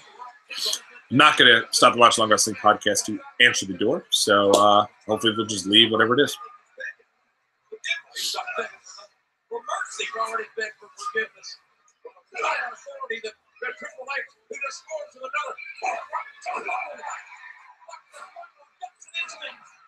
They've done a really good job here now at the end of this match. This is really hot. Crowd is just between the two, booing and yan with every single thing that they do.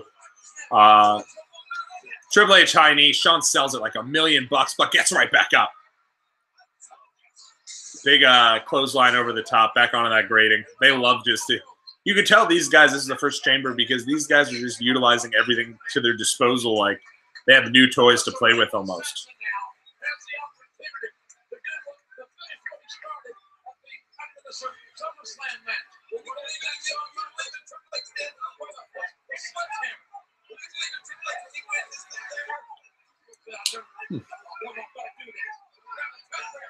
Oh, kind of flipping them up there, right into that grating. Another piece of footage that into that chain link that is shown time and time again.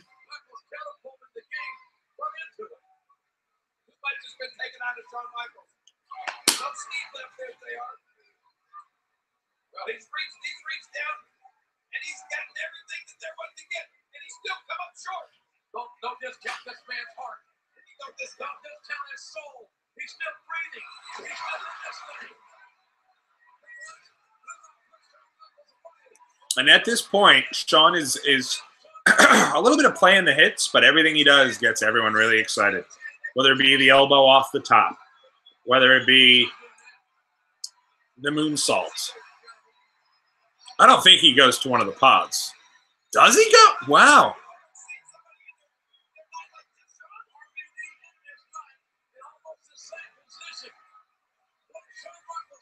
Wow, I did not remember the elbow off the top of the pod. That's pretty cool.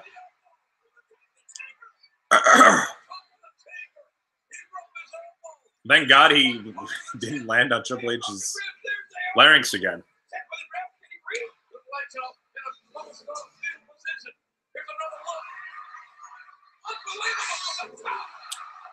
Looked pretty good too, considering. But I did like that eventually they at least brought the chamber up higher so that they had more room to do things off the top if they wanted to.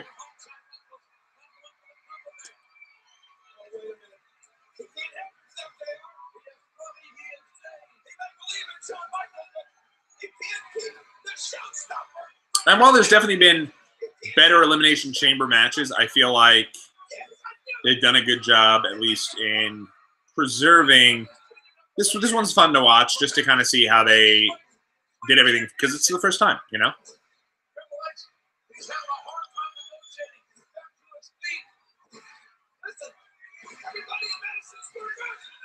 Oh, and I remember thinking that was it. Kick, pedigree, I thought that was match. Especially because he hits it.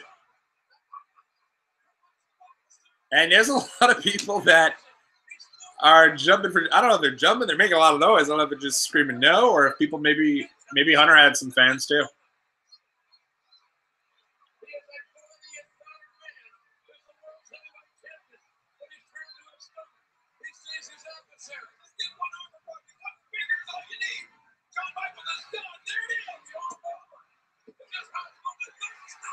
Yeah, no. Crowd is solidly behind Shawn. He kicks out there. Crowd is eating the whole thing up. Very cool.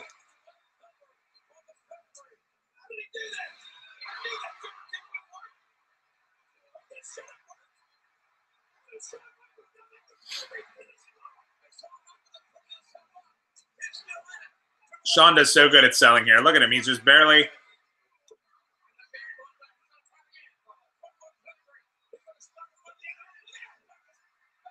Look at the crowd is like, oh my God, is this actually happening? Sweet chin music. Falls right on him. What a moment. Wow. And WWE on top of it by pulling out of that shot and going over to getting that big long shot over at the Garden crowd. We're going to say goodbye to the folks over on Twitter. Thanks so much for checking us out on the Watchalong Wrestling Podcast. Glad we were able to talk with you guys for a bit toward the end of our show here, at least for the end of the main event.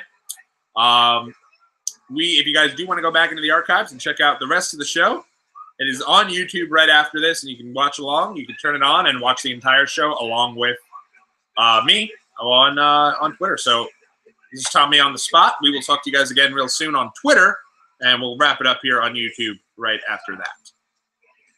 All right, so we're currently off of Twitter. I wanted to just thank you guys for checking us out here. Seems like there were folks that have been in there since the start, and I cannot thank you guys enough for that. Very cool. Very, very cool of you guys to check us out. There are those confetti that Steve mentioned from the confetti pods at the beginning of the episode. And really good time, man. This has been fun to go back and reminisce about this show, and crazy to think, it always kicks it up a notch when WWE goes to the Garden. Even for the house shows, as I said, the AJ house show where he goes with Kevin Owens and two of them tear down the house and wins the U.S. title, and the crowd just loses it. You just felt like, man, we're in the Garden. This is freaking great. But nothing like a pay-per-view moment at the Garden like this.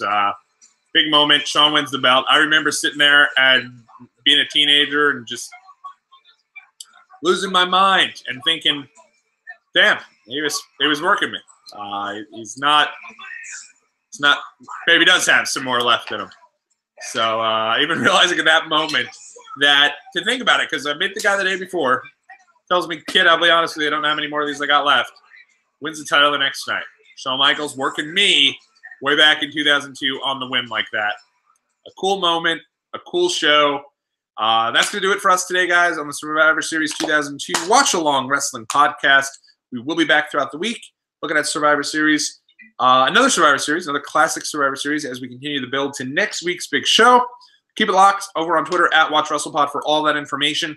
Also, check us out and make sure you guys do hit that subscribe button so you get all the different content, all the Watchalong Wrestling podcasts, the wrestling potpourris, unboxing videos, live from the on-sale party on Thursday. It's going to be fun. Going to be a fun week, and happy to be a part of it with all of you guys and share this with you. So I am Tommy on the spot, and we will talk to you guys again real soon. Have a great weekend, everybody.